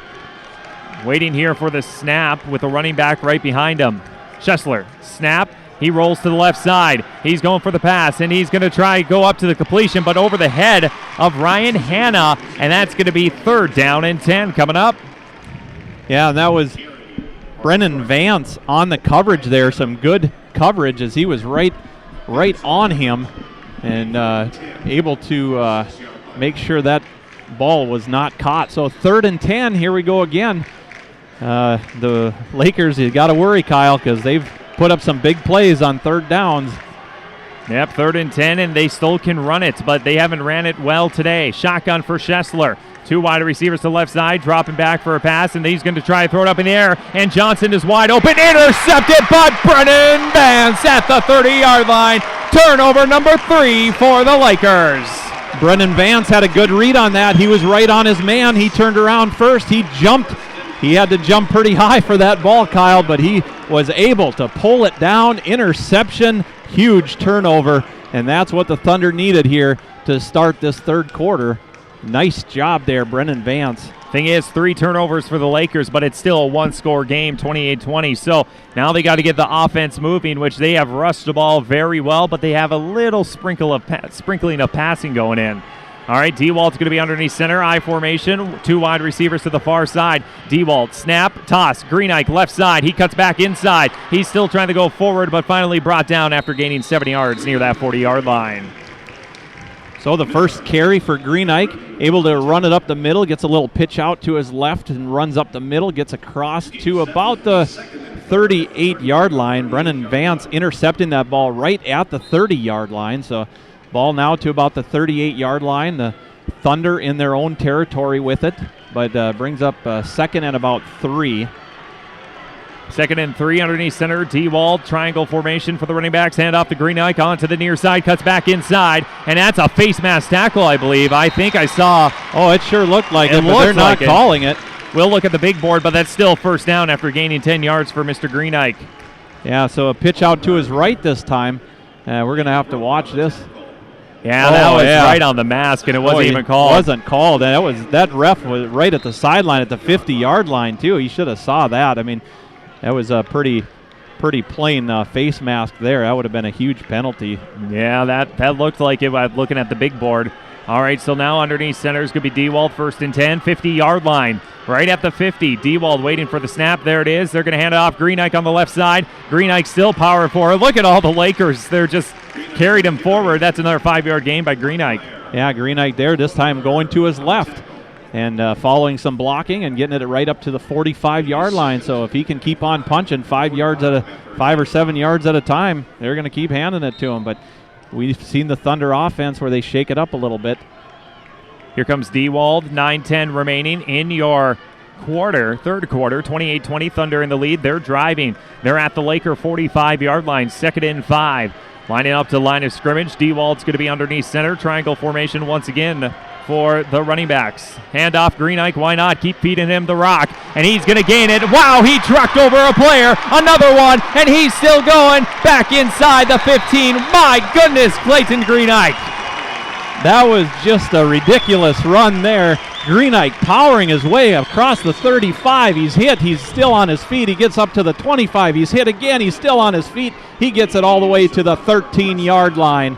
What a carry there. They're going to move the chains here. 32-yard rush by Clayton Greenike. He could have been down by after gaining 10 yards, but he still kept going. Well, it looked like even after 5 yards he had met a couple blockers and just bounced, and then after about the 30-yard line he plowed over a couple. He definitely plowed over them. All right, Dewald underneath center. You can thank the offensive line once again. Dewald, he's going to toss it to Gehring this time. Gehring's not going to get anywhere. He's going to be pushed way back, and that could be a loss of about 5 yards. We'll see where they place the ball, Joe. Yeah, they tried to shake it up a little bit. They give the ball to Gehring. He just pitches it out to his left, and he really, the Lakers, a good job reading that as they were able to get there and pretty well tackle Gehring for a loss. It's going to back it up to about the 18-yard line. So, yeah, about a 5-yard. Under 8 minutes remaining in the third quarter, 28-20, Thunder in the lead. They're trying to drive again in the red zone, but now they're facing a 2nd and long after that loss. And Greenike is back in. He's going to get the rock again. Greenike still running hard. Wow, he just runs so hard. He's still going. My goodness, he gains that 5 yards back to make it 3rd and 10. Yeah, he really powered his way there as he had to do a kind of a spin move at about the 15-yard line and then got some help from his offense to push him and get back to about that 13-yard line. But 3rd and long here, 3rd and 9. Thunder with their ball in Laker territory, threatening here inside the red zone. See if they can do something here. 7 minutes left here in the third quarter. Thunder are lining up at the line of scrimmage. And there's that 3-back formation. Dewald underneath center takes a snap right away. He's going to roll out to the right side. He's going to look inside the end zone over the head of Lane Hansen. And that was a dangerous pass almost. Yeah, just trying to go right down the middle with it, right over the middle, right over the heads, and it went right over the head of Lane Hansen. Not able to get a hand on it. He kind of had to jump for it, but just not able to get it. So now 4th and 9. What do you do here, Kyle? And they're going to go for it since it's 4th and 9 on the 13-yard line. Under 7 minutes remaining. They're going to go for it, and they can still get a first down. Keep in mind, folks, they can still get a first down since it's at the 13-yard line. 3 wide receivers to the right side. Greenike in the backfield. 1 wide receiver to the left side. Fakes the quick pass. He's going to go back in the end zone for the corner, and it's over the hands of Wirtz. Or excuse me, that is Hunter White, and it's going to be turnover on downs inside the 15. Yeah, that one kind of hurts there. That pass intended for Hunter White and just overthrown a little too much. Hunter not quite able to get to it. All right, we're going to take a 30-second break since it's a media timeout. Back in 30 seconds on Mix 93.3 FM. Kyle Dean, Joe Jacobs in the FargoDome Class A Championship game, 28-20. Thunder are in the lead by 8 points and missed opportunity on a turnover on downs, Joe, and they turned it over on the 13-yard line. That hurts the Thunder a little bit, but now it's defense time. Yeah, now they're going to have to step up their defense here, which they've been doing a good job. They just need to force a turnover. That would be pretty huge. They did it in the first half, but they're right inside that 12-yard line. And Clayton Greenike had a huge good field position for the team, and they're going to have to go back on defense, but they have prime field position to get the ball back in their own territory. Excuse me, in the Laker territory. And we're still waiting for the media timeout to wrap up. There it is. They're going to line up the line of scrimmage. Schessler is going to be in shotgun formation once again. 1 back right beside him. They're going to get back and pass. He rolls to the right. He's still rolling to the right. Plenty of time. Finally completed in the low pass. So just a check down. And that's going to be Knutson gaining still about 8 yards. Yeah, a lot of time there for Schessler to try to get something going, and he had no receivers open. The Thunder had them all pretty well covered, except for Knutson, just kind of a shorter gain, but he was able to still pick up about 7 yards on that play. It's going to be 2nd and 3. The ball on their own 19-yard line. Underneath center, Schessler, I formation. There's the snap. And wow, just right away, Lane Hansen fumbled, picked up by the Thunder, and the Thunder get it back inside the 15-yard line. Turnover number 4. Wow, Lane Hansen was out of nowhere. I mean, he just comes through that line, and he hit him so hard the ball came out, and just on the screen there, and it was picked up there. Trying to see who picked that up, Kyle. That was actually picking it up for the Thunder was Dalton Schnabel. Yeah, Dalton Schnabel picks it up. And he was going to try to return it. He's like, championship game. I'm going to try to return that. And it's going to be 1st and 10 inside the red zone, 14-yard line. And another opportunity. Toss, Greenike, he runs inside, beats another tackler. He's still going on his feet on the left side, and he's bringing the entire defensive line with him. A gain of 6 yards. Wow, that was about the hardest way to get 6 yards there. And I think Greenike slow to get up there. He's limping a little bit there. He's not going to quit probably just because it's championship game, though, I have a feeling. Yeah, he's going to try to walk this one off. Wow, the guy had 5 guys hanging on him, and he's still going. Yeah, he's inside the 10-yard line, and then he somehow stays on his feet running. I mean, he's carrying 300-400 pounds with him each time he runs that ball. He's dragging him, but he's got that ball inside the 10-yard line. All right, we're going to have a timeout. Greenike is still limping a little bit. We'll have a timeout. 30 seconds here on Mix 93.3 FM. We're back here on Mix 93.3 FM. Kyle Dean, Joe Jacobs, and we had a timeout for the Thunder, their first of the second half. And Lane Hansen got another turnover for the team, and they picked it up, and then a huge run by Greenike again, but he was limping, and they took a timeout to see if he's going to stretch it a little bit. He's coming back in the field, Joe. Yeah, he's out there. Yeah, they're going to line up the line of scrimmage. Greenike, he's going to keep going. Championship game. He's only a junior, folks. And most of the team is juniors. They have 8 seniors on the squad this year, but that offensive line has been insane. All right, there's a handoff. Nathan Peterson. Why not? There's a flag on the play. We'll see who the flag's on, but it's going to be 1st and goal after that about 6-yard run by Peterson. What's the flag, though? Yeah, it depends on what that flag is. It was thrown during the run. Here we go. Let's see what they say. Chop block. Offense. Oh, chop. So that's going to be a 15-yard penalty, and that's going to back them up quite a bit on the chop block. I like to see the play on the big screen. I don't know where it was, Joe. Did you see it? No, I didn't see anything.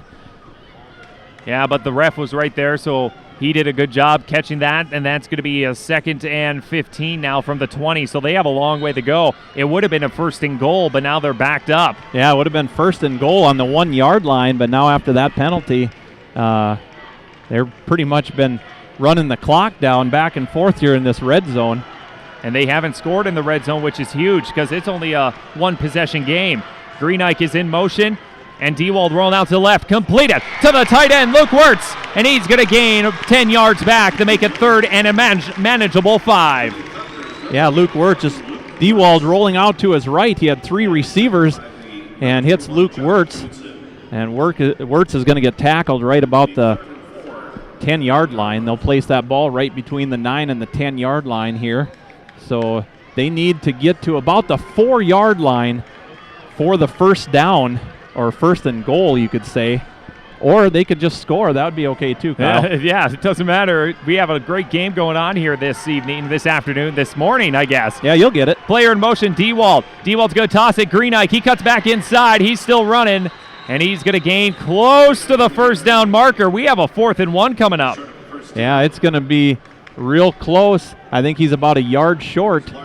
It's going to be 4th and about 1 from the 5-yard line. They needed to get to that 4-yard line.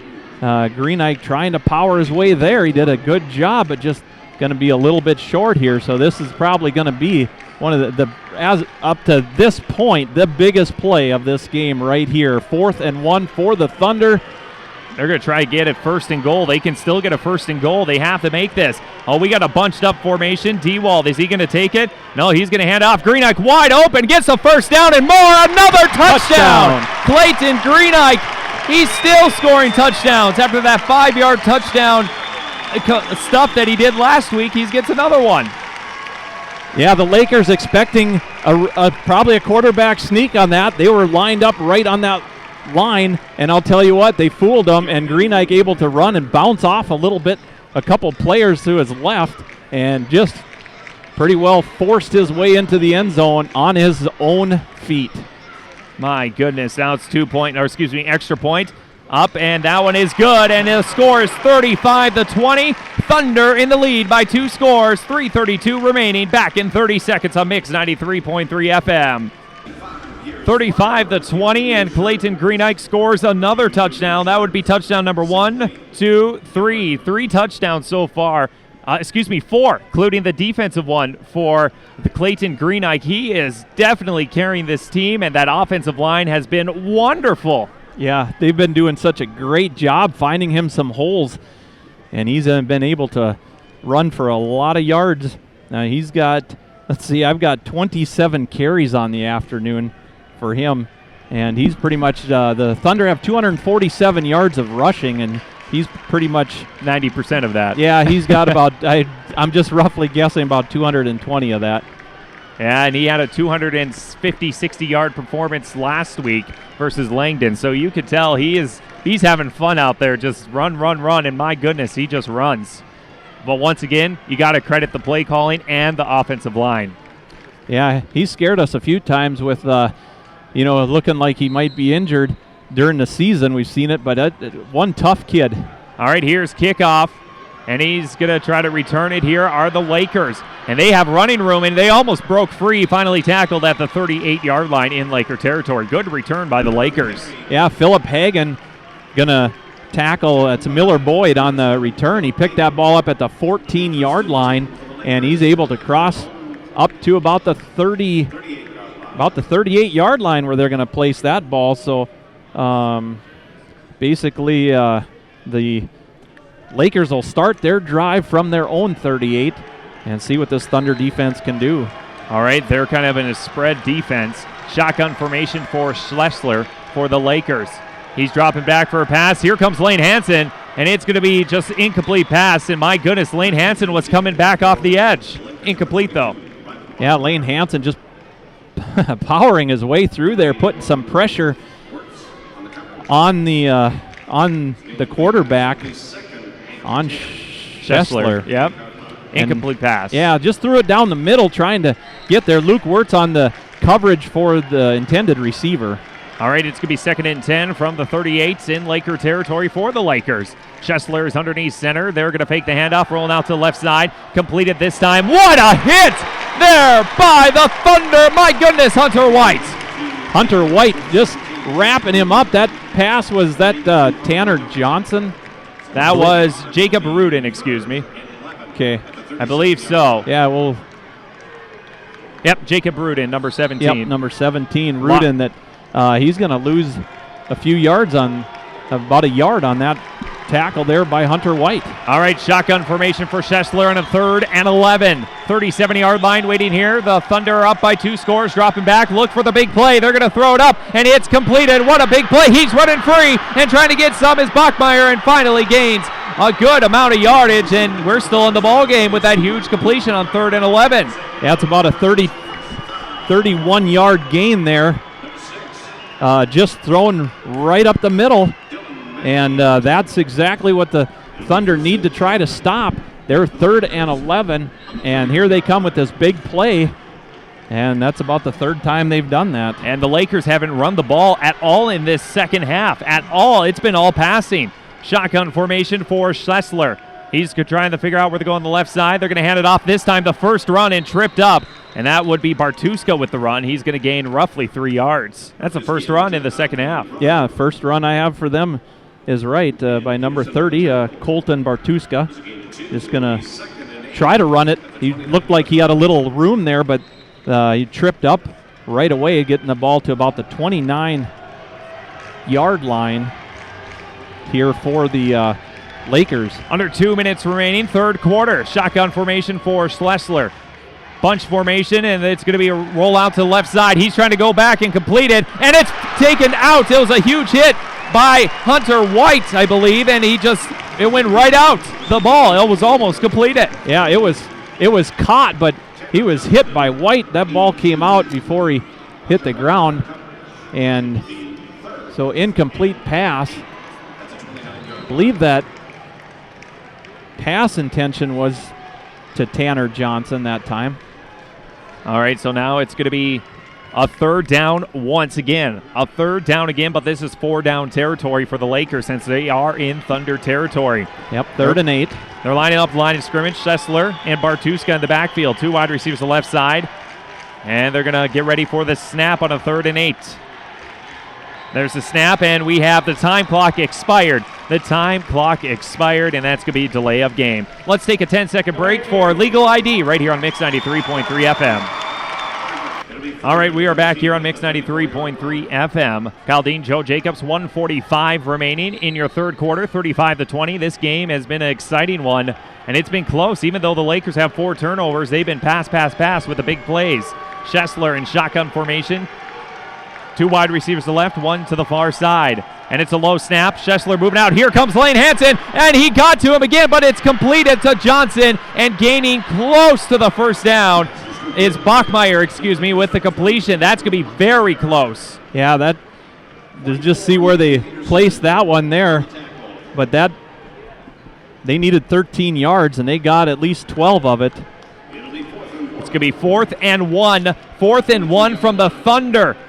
21-yard line, and this is probably the biggest play of the game for both sides of the ball at this point. At this point, it's going to keep getting this way, Kyle, as the game gets near the end here. The crowd is getting loud here. On Thunder's side, Bartuska in the backfield. Schlesler, he's underneath center. 2 wide receivers to the left side. 4th and 1. He's going to go for it, and the Thunder, they might have stopped him.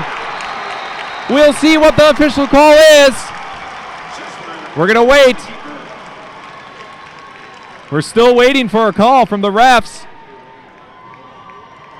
Did they get it? Are they going to bring the chain gang out? It's first down, Thunder. Turnover on downs on 4th and 1. Huge turnover there. The Thunder were ready for that one as Schlesler just trying to keep it, and he had nowhere to go, just up the middle, of course, but the Thunder hit him hard and stop it. And it'll be Thunder football from their own about 21-yard line. 35-20, 49 seconds remaining in the third quarter, and the Thunder get the ball again. They're going to try to run it a couple times probably to get to that fourth quarter. They're going to line up to the line of scrimmage. Dewald and company. Green Ike back in. Nathan Peterson in the backfield. Brendan Vance, the wide receiver. And they're going to toss it to Green Ike. Left side, look at that running room, and he flips. And he's going to gain about 4 yards for Green Ike. Yeah, that's his 8th carry I got in the second half for Green Ike. And going to bring up second down here and about 4. They'll give him the... Yeah, they're saying 6 yards on that. It looks like they got it mixed up. It's second and... Yeah, it should be. Second You're and right. 6, gain of 4. Yep, exactly. And Green Ike is limping very well, too. That's not good. No. Clayton Green Ike is definitely limping, and the play clock is at 14 seconds, and they're just going to let it run out. So after 3 quarters, Ellendale Edgeley-Kulm Thunder 35, the Lacs-Burlington Lakers 20, back in 1 minute for the fourth quarter here on Mix 93.3 FM. We're back here in the FargoDome. Dakota Bowl number 24, Class A championship game. We're at the fourth and final quarter to start things off, and we're still looking to see if Green Ike will be coming in. I don't see him there, Joe. Looks like Gehring is in and Peterson. Yeah, Gehring and Peterson are in right now. Green Ike... He's on the sideline. Yeah, he's walking good. Yeah, he looks like he's walking okay. You're going to keep him out for a few plays here. Green Ike has over 200 yards rushing, but he's been running hard. It's time for the other backs to step it up a little bit. They really haven't got anything going with any other backs that I can see on my stats. No, and in the postseason we've been seeing, Gehring running the ball some, Nathan Peterson some. So Talon Walks. Yeah, Talon Walks. I mean, they've got some weapons here to to use. And the offensive line has been excellent. I mean, you got a 15-point lead. You're going to try to run it at them. Yeah, you're going to have to try to use your other weapons and hope they can make some big plays. Well, it's going to be 2nd and 6. The ball is on the Thunder 26-yard line. And they're getting the camera cords off right now. Can't have those on there. No, that doesn't work so well. No. All right, they're going to line up to the line of scrimmage. The Thunder facing a 2nd and 6. Fourth quarter about to start. Dewald's underneath center. Peterson, and is that Greenike? That's Gehring in the backfield. They're going to hand off Peterson. Peterson get a good close to a first down. That's still going to be a good 5-yard gain to make it 3rd and short. Yeah, nice power run there by Peterson. Just handing it off from the right side of Dewald and getting his way up across to the 30-yard line. They need to get to about the 32-yard line, so it'll be 3rd and 2. So 3rd and short here coming. And Greenike's back in. Greenike back in the ball game. He has been the workhorse today. You definitely can tell that. All right, 3rd and 2 coming up here at the 30-yard line. They need to make this down to get a first down, of course, or they'll be facing a 4th down. And they're going to toss it. Why not give it to Greenike? He's still running like he wasn't even injured and gets the first down. That's a 5-yard gain by Greenike again. Yeah, Greenike taking a pitch out to his left. He's running to the near side of the field and had no problem getting across the 32-yard line up to about the 35. So the clock stops while they move the chains for a short period here, but the ball will be on the 35-yard line for the Thunder in their own territory, but they're working from right to left on your radio dial. 11 minutes to go in the fourth quarter, 35-20, Thunder in the lead in the Class A championship game. Dewald's going to be underneath center, I formation, 1 wide receiver to the left, 1 to the right. And they're going to hand it off. This time to Talon Walks, and he's going to hang on to it. A gain of 5 by Walks. First carry for him. Yeah, it is. That's his first carry. He'll get it up to about, they're going to place it at the 39-yard line. So a 4-yard gain for Talon Walks. The clock's still running. And that's what the Thunder need. Yep, the Thunder need the clock to run out right now with them in the lead. 35-20. They're going to line up a line of scrimmage on a 2nd down and 6 for the Thunder. Dewald is underneath center, and they're going to toss it. This time to Greenike, and he almost got tackled from behind the line of scrimmage, and he got hit in the face pretty good. He's still going to gain 1 yard, but they're coming after him now on a 3rd and 5 coming up. Yeah, going to be 3rd and 5 here now for the Thunder. So just trying to get some time off that clock, but, I mean, there's a whole quarter here, and we've seen how fast the Lakers can put up some points with their long passing, so it's going to be a big 3rd down. It'll be 3rd and 4, ball at about the 40-yard line. And there's under 10 minutes remaining. They're really burning that clock. The play clock is at 9 seconds. They're going to take every bit of that clock away from the Lakers as much as they can. And there's the snap, and it's going to be rolling out to the right side. Dewald trying to pass up in the middle, almost picked off at midfield. That's a lucky break on them for the Thunder. Yeah, that pass intended for Lane Hansen, and stepping in front of that was the defense there. We'll see what they're going to, looks like they're going to bring the punt team out because the ball is on the Thunder 41-yard line, and that's prime field position for the Lakers, which they don't want to give them. So it looks like the punt team is coming out for Gehring and company. Yeah, Jacob Rudin broke up that last play pass for the Lakers. 10 seconds on the play clock. They're going to snap it, and there's the kick. Ooh, it got pretty close. You could hear that kick from far away, and it's going to be picked up around the 30-yard line. So the Lakers will be starting at their own 30-yard line with 9:26 remaining, 35-20. So that's going to be a punt by the Thunder, and the Lakers, they're going to try to come back. They're only down by 2 scores, and it's still kind of scary with that passing game again, Joe. Yeah, all they need to do is get a couple long passes, and they're right in this ball game. I mean, it's far from being over. It's going to be a long 9.5 minutes for the Thunder, but their defense has been doing a good job here in the second half, holding back. They've only let up 1 big 30-yard pass completion so far in this second half. It looks like we have a media timeout. We will too. Back in 30 seconds here on Mix 93.3 FM. 35-20, Thunder in the lead, 9:26 remaining, fourth quarter. We had a media timeout there. And here we go on a 1st and 10 from their own 31-yard line for the Lakers, down by 15. Shotgun formation for Schessler. 2 wide receivers to the near side. See what the Coach Sheely and the defense can do. Low snap again. Rolling out Schessler. And there's Lane Hansen. He was almost blocking the back, and it's going to be completed. Did he catch it? They said he... Out of bounds. Out of bounds. Did they? No, Nope, they said catch. That's a 20-yard completion. That's Bachmeyer again for 20 yards. And that's another big play. That's pretty close there. Wow, you watch that on the replay. Oh, he you looked can out hear of the bounds. crowd, yep. Yeah. You can He's definitely out hear the of crowd. bounds, but they got to let it go. I mean, it's not like the NFL where you can review a play and turn it over. No, this is high school. They never usually have video playbacks. On that video, he's clearly out of bounds. Shotgun formation, Schessler. He's moving back to the far side. Lane Hansen almost got in there again and completes the pass, this time to Ryan Hanna, and that's a 6-yard gain. Yeah, it's his first pass completion of the game to Hanna. That's going to get him up to about the 45-yard line. They're in Thunder territory now. That's going to be 9:14 remaining, and that pass went out of bounds, so the clock will not run, which is what the Thunder don't want to see. 35-20, up by 15. Shotgun for Schessler. Puts a player in motion. That's going to be Hannenberg. And it's going to be back on the far side. Halfback pass, and it is a players collided. Was Talon Watson also... Philip Hagan. Yeah, they each collided, and they hit their head hard. And this is a big injury timeout. The players ran into each other. Yeah, it was a trick play when they were going for the running back. It broke up, but both of the players are down.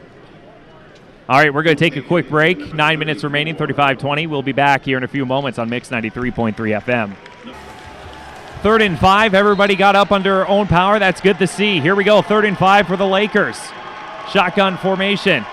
Schessler is dropping back. He's trying to complete the pass, and he's going to get the first down. That's a 6-yard gain. Completed to, looks like Johnson. Yep, Tanner Johnson will complete that one. That's his first completion to Johnson in the second half. In the first half, he had 39 yards completed to him, but that's going to move the chains here. And it stops the clock because it went out of bounds. They catch it and right on the sideline, out of bounds. So 9 minutes and 4 seconds. The clock keeps stopping. I'll tell you, this Lakers team, they know how to work the clock, and they can make some big plays in a short time. And they've been passing almost 90% of the time. Shotgun for Schessler. 2 wide receivers to the right, 1 to the left. And it's a drop ball. And here comes Lane Hansen with the sack. Loss of 7. There's our first sack of the ball game. Lane Hansen gets to him. The ball, you knew one of these times he keeps snapping it pretty low, but that one was actually in his hands. Schessler just dropped it, and that moves him back to the 49-yard line. So right back to midfield. It'll be about 2nd and about 15 roughly, or 16 yards. Yeah, that was a loss about 6 yards on the sack. And the refs stopped the clock with 8:32 remaining. He's raising the roof as we're waiting to see what he's going to say. All right, now they're going to start the clock. There we go. 8:32 remaining. Shotgun for Schessler. 3 wide receivers on the far side. Quick pass going for a screen wide receiver pass and trying to break away and does a spin move and gains only about 4 yards back on that pass to Bachmeyer. Yeah, pass, just a quick pass to his left to Bachmeyer there, like Kyle said, and he just really tried to step his way up and try to find a hole, but Thunder defense did a nice job, a gain of only about 5 on that play, so it'll be about 3rd and 11 here. Lane Hansen is hungry for that ball. You can tell he's been on the defensive line, crushing the O-line right now. And it's going to be underneath center. Schessler rolls off to the left side. He's running away. Here comes Lane Hansen to get him, but Schessler is running. Lane Hansen tries to get him out, but he's going to pull forward for the first down as Schessler on an 11-yard run.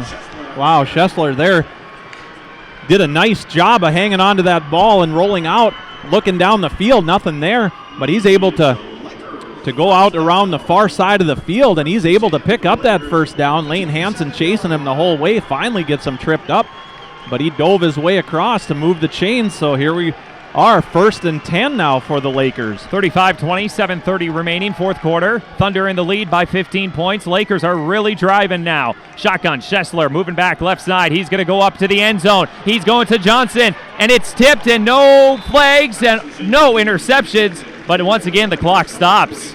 That pass was to the end zone, and that was for Tanner Johnson.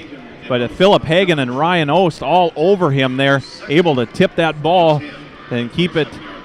In fact, the Thunder touch it, and Johnson not a chance for it. So good job defense there by the Thunder. Ball on about the 27-yard line. Brings up 2nd and 10 here. 2nd and 10 from the Thunder. 27-yard line. Schessler in shotgun formation. Waiting here for the snap and rolling back. Schessler, he has too much time, and he's going to throw it up. He's going to the end zone. Almost intercepted by the Thunder in the end zone. They want that one back. Yeah, Philip Hagan had it right in his hands and couldn't hang on. It was kind of, he had to turn around. It was a little overthrown for the receiver, for Knutson. And boy, that would have been huge for the Thunder, as Philip Hagan just had it but couldn't hang on to it, and kind of in and out. Brings up 3rd and 10, and I'll tell you, these Lakers have been just deadly on 3rd downs here today. Yeah, let's see if they can make another 3rd down conversion. Schessler's in shotgun formation, 2 wide receivers to the near side. There's the snap. He's rolling to the right side. He's looking, and he's going to be incompleted on 3rd down. It's 4th and 10, and they're probably going to go for it. Yeah, that one to Bachmeier, as Bachmeier had some room. He was open kind of enough to where he should have caught that, had to dive for it. It was a little bit thrown in front of him, a little too far to the right, but it was in his fingertips. A catchable ball, incomplete, and that brings up 4th and 10 here. Now, Kyle, you can hear the Thunder. Yeah, this is probably the biggest play. 7:05 to go in the ball game. Shotgun, Schessler on a 4th and 10. 2 wide receivers to the far side, 1 to the right side. Running back right beside him. Schessler takes the snap, rolls to the left side. He's looking toward the end zone, looking towards Johnson, and it is incomplete. No flags. Turnover on downs. Thunder get the ball back. You got to give Philip Hagan all the credit for the Thunder on that one, as he tips it away. That ball would have been right into the hands of Tanner Johnson in the end zone. And Philip Hagan just had a perfect read on it, and right at the last second just bats it down. And it's a turnover on downs. That's a huge play for the Thunder. And that's going to be at the 27-yard line where they turn over on downs. And now John Shealy and the coaches love this situation. They're going to run that ball with 6:59 remaining, up by 15. This is what they do. They got to run that clock, and that's what they will be doing. And they have to put a good series together here. Dewald underneath center, and it's going to be handoff to Greenike. Greenike, the workhorse. Oh my gosh, he breaks free. He's gone to the 50. He's into the 40, to the 30, to the 20, to the 10. Touchdown, Thunder! My goodness, Clayton Greenike, you're just ridiculous. Wow. About a 73-yard run for Clayton Greenike. And it's 41-20 now. Wow. Talk about the flip the chains in one play. Yeah, the crowd on their feet here. Clayton Greenike just breaking through the middle. And there's an extra point. It is good. 42-20. Thunder in the lead. Clayton Greenike, 5 touchdowns, back in 30 seconds. Mix 93.3 FM. 42-20. Thunder are on their feet, and this has became the Thunderdome, but we still have a lot of time on that clock, Joe. Yeah, we've seen the Lakers.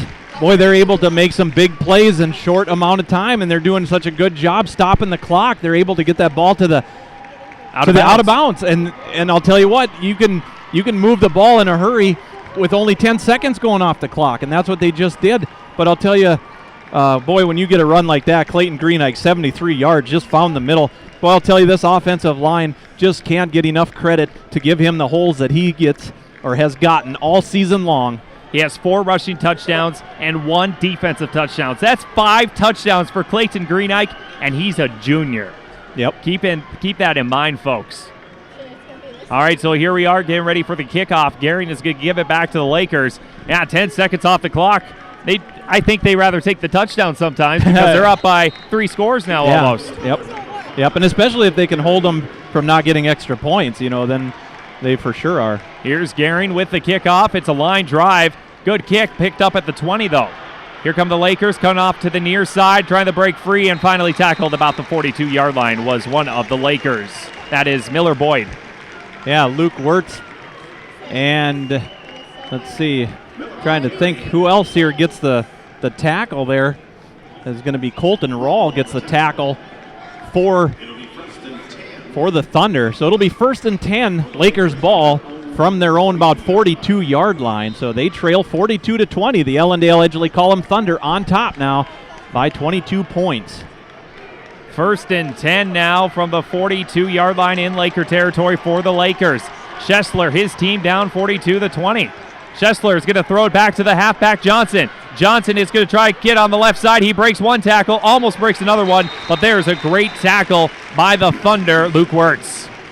Yeah, he's tackled at about the 45-yard line as the clock will stay running. Looked like he might have almost got out of bounds, but not quite, so the clock stays running. Pretty much going to hurry up their offense here for the Lakers. 3 wide receivers far side. Schessler in shotgun formation. His team down by 22. Quick pass on the far side. Picked up by the wide receiver and trying to run it here is Hanna. He's still running, but he's going to gain that about 8 yards for the first down in Thunder territory. Yeah, that was the a second completion here for Hanna. In the second half, he's got 11 yards now, completion, and hurry up offense again here for the Lakers. They have the ball on the Thunder 45-yard line. Shotgun, Schessler, 3 wide receivers to the right side. Hurry up offense, quick pass. It's going to be completed there to Knutson, and he's running off to the edge. He's got some running room, and he's going to gain about 10 yards on that completion for Joshua Knutson. Yeah, Knutson, and he's going to get it out of bounds, too, to stop that clock at about the 33-yard line. Or they'll place it at the 34 exactly here. It'll be first down. They'll move the chains here for the Lakers. Schessler has passed it 32 times. He has been passing it galore. He has 360 passing yards. Shotgun formation for Schessler. Waiting here for the snap. There it is, rolling to the left side. Schessler, he has time. He throws it, and it's going to be dropped. A dropped pass, and the Lakers want that one back. Ryan Hanna incomplete. Yeah, Hanna, the intended receiver. Brennan Vance there on the coverage. It would have been a complete throw of about 8 yards had he hung on to it, but it right in and out of his hands. He very catchable pass that he wasn't able to just keep it reeled in. 5:37 remaining, fourth quarter, 42-20, and the Thunder are in the lead, and they are having a fun time. They just need to keep holding them on the defense, on the offense, because that pass game is pretty dang dangerous. Shotgun formation for Schessler. He's dropping back. He's looking to the far side and almost intercepted again by Gehring, and that's incomplete pass to make it 3rd and 10 with 5:33 remaining. Yeah, that one intended for Tanner Johnson and just a little overthrown. Gehring, had he been about a step to his right, would have picked that one off pretty clean, but he tried to dive for it, but wasn't able to quite get it. Almost got a hand on it, so it'll bring up 3rd and 10 here now for the Lakers. 5:33 remaining. They're going to go for it on 4th down also if they don't make this 3rd down completion, but they've been great on 3rd down. Schessler, shotgun. He's dropping back, rolling to the left. He steps up in the pocket. He's going to run with it. Here comes the defense, and he's going to gain close to the 1st down. Looks like they're going to say he gains 8 yards to make it 4th and 2. Yeah, Luke Wirtz chasing him down, getting him out of bounds, stopping the clock, though, at 5:26 to go here in the ball game. So they've only taken maybe less than a minute off the clock here, but now they're facing 4th and about 3. So another big play coming up here, 4th and 3. The ball on the Thunder 27-yard line for the Lakers. Hear that crowd. Schessler, shotgun, 4th and 2. Takes a snap, rolls to the left. Schessler runs. He has running room to gain the 1st down. He's going to the end zone, and it is going to be, is that caught on a grab? No, incomplete. Turnover on downs, and the Thunder get the ball back with 5:18 remaining. Wow, that happened on the far side of the field there. Couldn't really tell if he caught it or not because he had to dive for it. Would have been one really good grab there by Bachmeyer, but incomplete as it was just a little bit overthrown. And that will be Thunder football with 5:18 to go in the ball game. They lead 42-20. The ball is on their own 27-yard line. The last time they were in this situation, Clayton Greenike ran 73 yards on the last possession and only took 10 seconds off the clock or so. And they're lining up at the line of scrimmage. Dewald will be underneath center, I formation. Expect a lot of run plays, and they're going to hand it off this time. I believe that's Talon Walks, and he's going to gain 1 yard. Yeah, pretty well just tripped up right at trying to cross the offensive line there, just trying to find a hole in the middle, just tripped up. So the ball will still be, they'll give him 1 yard. The ball will be placed just short of the 28-yard line. So clock running though, and the Thunder are going to use it every second that they can. They got 15 seconds left on their play clock, but 4:45 on the actual score clock. All right, they're going to go hurry up now with 5 seconds on the play clock. There's the snap. They're going to toss it to Gehring. Gehring has running room off to the left side. He's still going, gets a first down and more, gets out of bounds roughly at the 45-yard line, but that stops the clock, which they didn't want to do. Yeah, it's going to be about a 13 or 14-yard gain there by Gehring, and Greenike in the game on that as it just went to Gehring to throw him off a little bit, and he ran to the near side of the field, turned the corner at about the 30-yard line. He's able to get it up to about the 45, just short of the 46-yard line here. The Thunder still working in their own territory, but since it went out of bounds, that stopped the clock. 4:32 to go in the ball game. 14 seconds on the play clock. 42-20, Thunder in the lead, that much closer to the state championship. It would be Ellendale's first and the third for Edgeley-Kulm. There's Greenike. He breaks up through the middle, off to the 40, cuts back inside, and finally tackled by 3 Lakers, but not after gaining almost 30 yards. Yeah, about a 25-yard play roughly for Greenike, getting that ball up to about the 30-yard line, just finding a nice hole there as he went right up the middle and then darted to his left and had a little running room across the middle of the field, and then breaking back to his right where he was finally tackled from behind, but not till he gets it up to about the 32-yard line. So the Thunder with it into Lacs-Burlington's territory here. And T-Wald's underneath center, I formation. Gary's in the backfield, going to hand off Nathan Peterson. Flag on the play, though. Peterson maybe gains 1 yard, but we have a flag. Yeah, flag on the play just as the handoff was happening here. So we'll see what this call will be here and who it's against. Yeah, we're going to... All right, so it's kind of a chop block again in that situation. 15-yard penalty. And John Sheely talking to his players right now, just saying you need to settle down just a tad, even though there's 4 minutes left and they're up 42-20. The penalties are not the good ones to make right now. No, because that backs them up here all the way. They're just about to midfield again. Now they're at the 47-yard line. They need to run more time off the clock here. 3:50 left in the ball game. Clock is rolling. And they're going to line up the line of scrimmage now, facing looks like a 1st and 25. 1st and 25. They're going to toss it to Gehring. Gehring beats 1 tackle, and he's going to gain roughly another 4 yards on that one to make it second and a long way to go yet.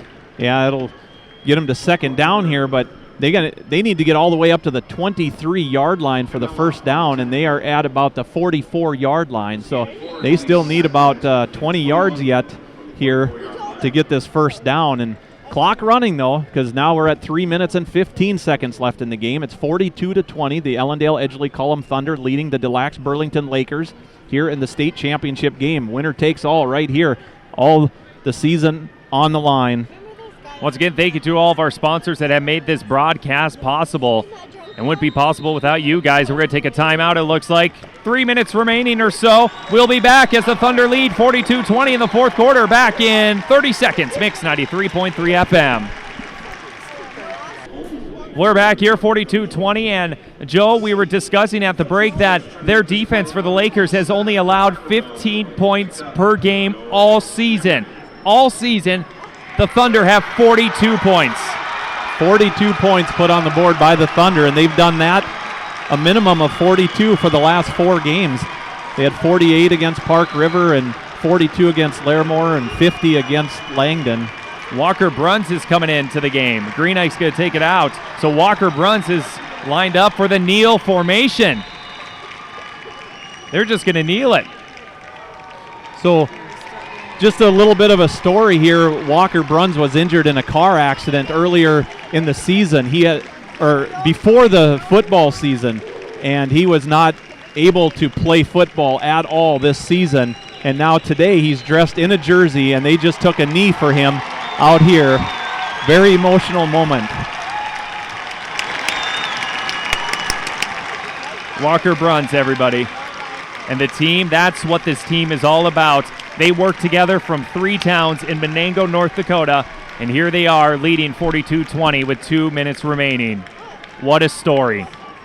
Yeah, he's been wearing a neck brace pretty much all season, standing on the sideline, and for the state championship, he's able to enter for a play. That's a great job. All right, they're going to take a timeout. That would be one more left for the Thunder, 2:10 remaining. It's going to be 3rd and long, and we're going to be back here in about 30 seconds. Mix 93.3 FM. We're back here on Mix 93.3 FM, and we have the JV squad out for the Thunder, getting their state championship reps because they're the future of this team. And it's going to be a toss to the far side, and trying to gain a few yards but didn't get much was Ryan Ost, and it's going to be turnover on downs. A minute 35 to go in the football game. Just before that, as we were at break, Dylan Matke running it for about a 5-yard gain for the Thunder, and then Ryan Ost there is getting tackled out on the far side of the field. And you can tell the ThunderDome is going to get pretty loud here in about 1 minute 36 seconds as the Thunder are that much closer to clinching the Class A championship game, and they were the underdogs all season. Yep, they only got into the rankings one time, and that was about the second or third week, and then they lost to Larimore, took them out. They were pretty much just receiving votes all season, but here they are. They beat everybody to get there that was ahead of them. They have the toughest road.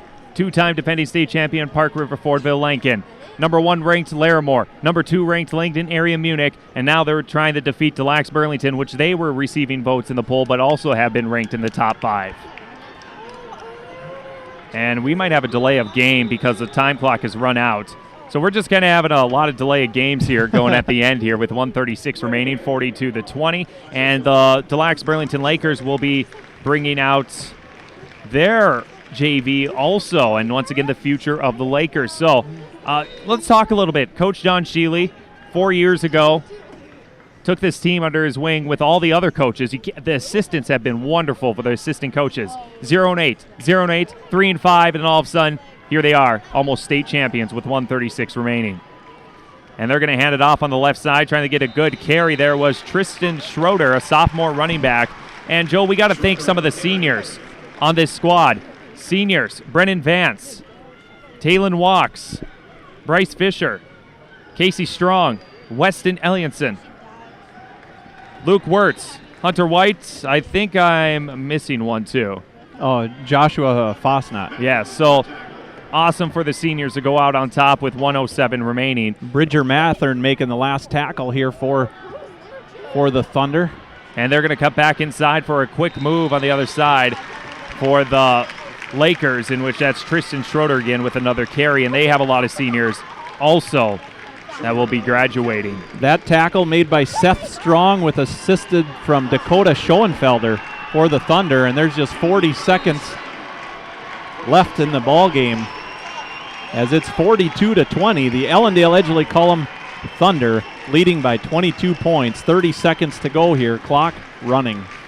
Here we go on a 3rd and short coming up. 27 seconds remaining.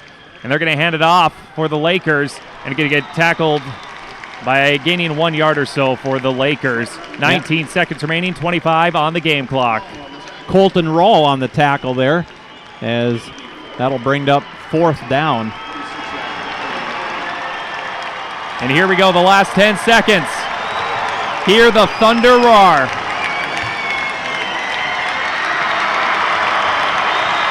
That is the Thunder crowd.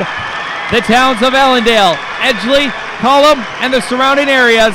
You guys are state champions. The Class A state champions belong to the Ellendale Edgeley-Kulm Thunder. Congratulations, guys. Yeah, they no more but deserve this all the way.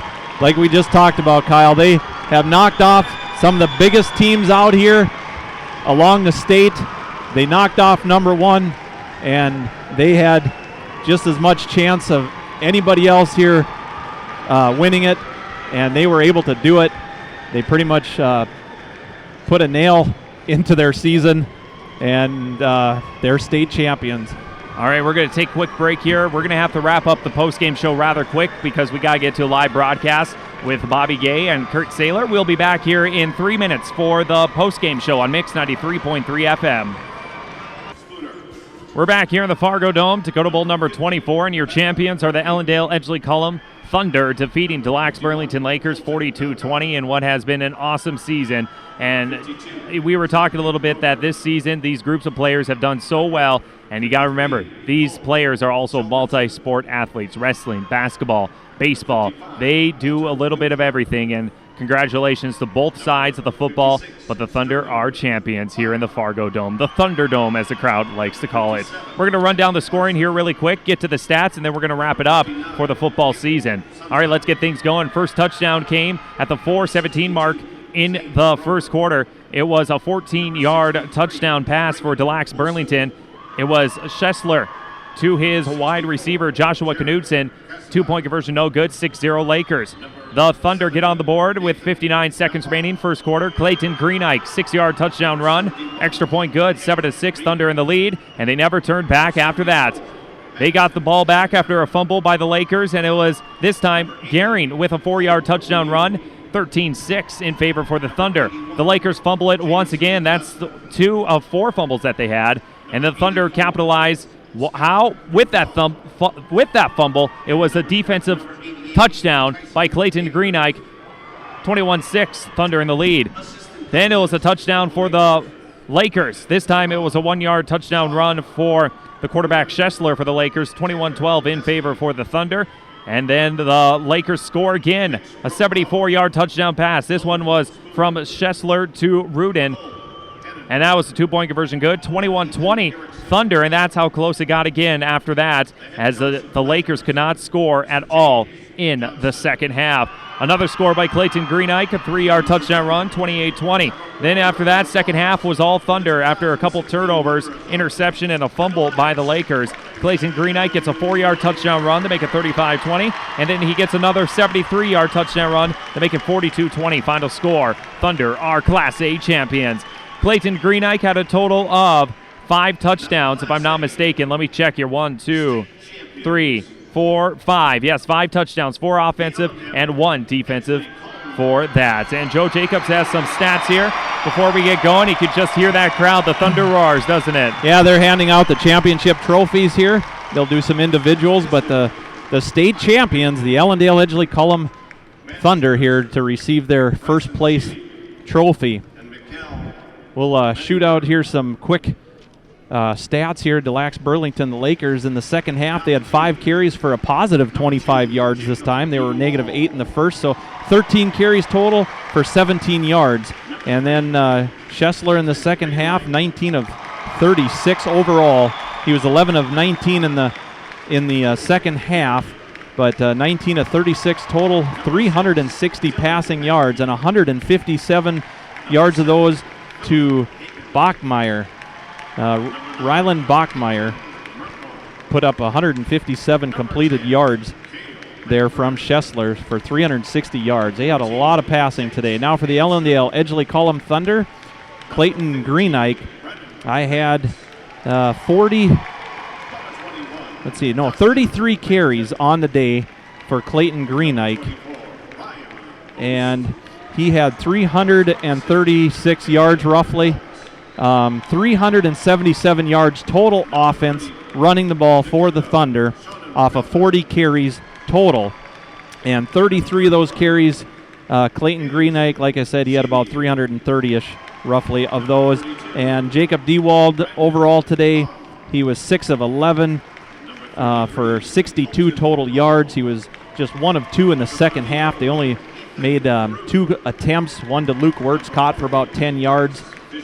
And nobody really a big play. Luke Wirtz had a 20-yard completion in the first half, as well as Hunter White and Lane Hansen had 13-yard completions.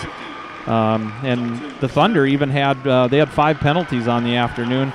But no turnovers. No, 55 yards of penalty, though, but no turnovers. All right, so one last thing. Clayton Greenike, you can now take a break after 343 yards rushing. We're going to call him the player of the game. Yeah, guarantee that for sure. Actually, the offensive line did just as well, so the players of the game. Players of the game, absolutely. All right, Joe, 30 seconds to wrap up. Final thoughts. Well, what a great way to end a season that you just peaked at the right time, got through all the playoffs, you beat the number 1 team, the number 2 team, and you just never looked back. The heads didn't get too big. The teams played together. The coaches did a great job with these kids. The kids have played with so much heart. They deserve this championship. And same thing like you said, you know what? It was fun to watch them for how many games that we've done in a row with them. And here we are in the FargoDome doing the championship game, which is a first for us, for both of us doing a championship game. Yes, it is. So thank you, Ellendale, Edgeley-Kulm. Yes, and the towns, go celebrate your championship game. But not too long, because you got basketball and wrestling coming up here shortly. Yeah, in a couple weeks we'll be hitting the basketball courts already. All right, well, thank you very much to Emmy Star running the board. Thank you to our sponsors that have made all this broadcast possible. We have basketball coming up in about 2 weeks here on both of our stations. And to wrap it up, I'm Kyle Dean. And I'm Joe Jacobs. See you guys next season right here on Mix 93.3 FM. .3 FM. .3 FM. .3 FM. .3 FM. .3 FM. .3 FM. .3 FM.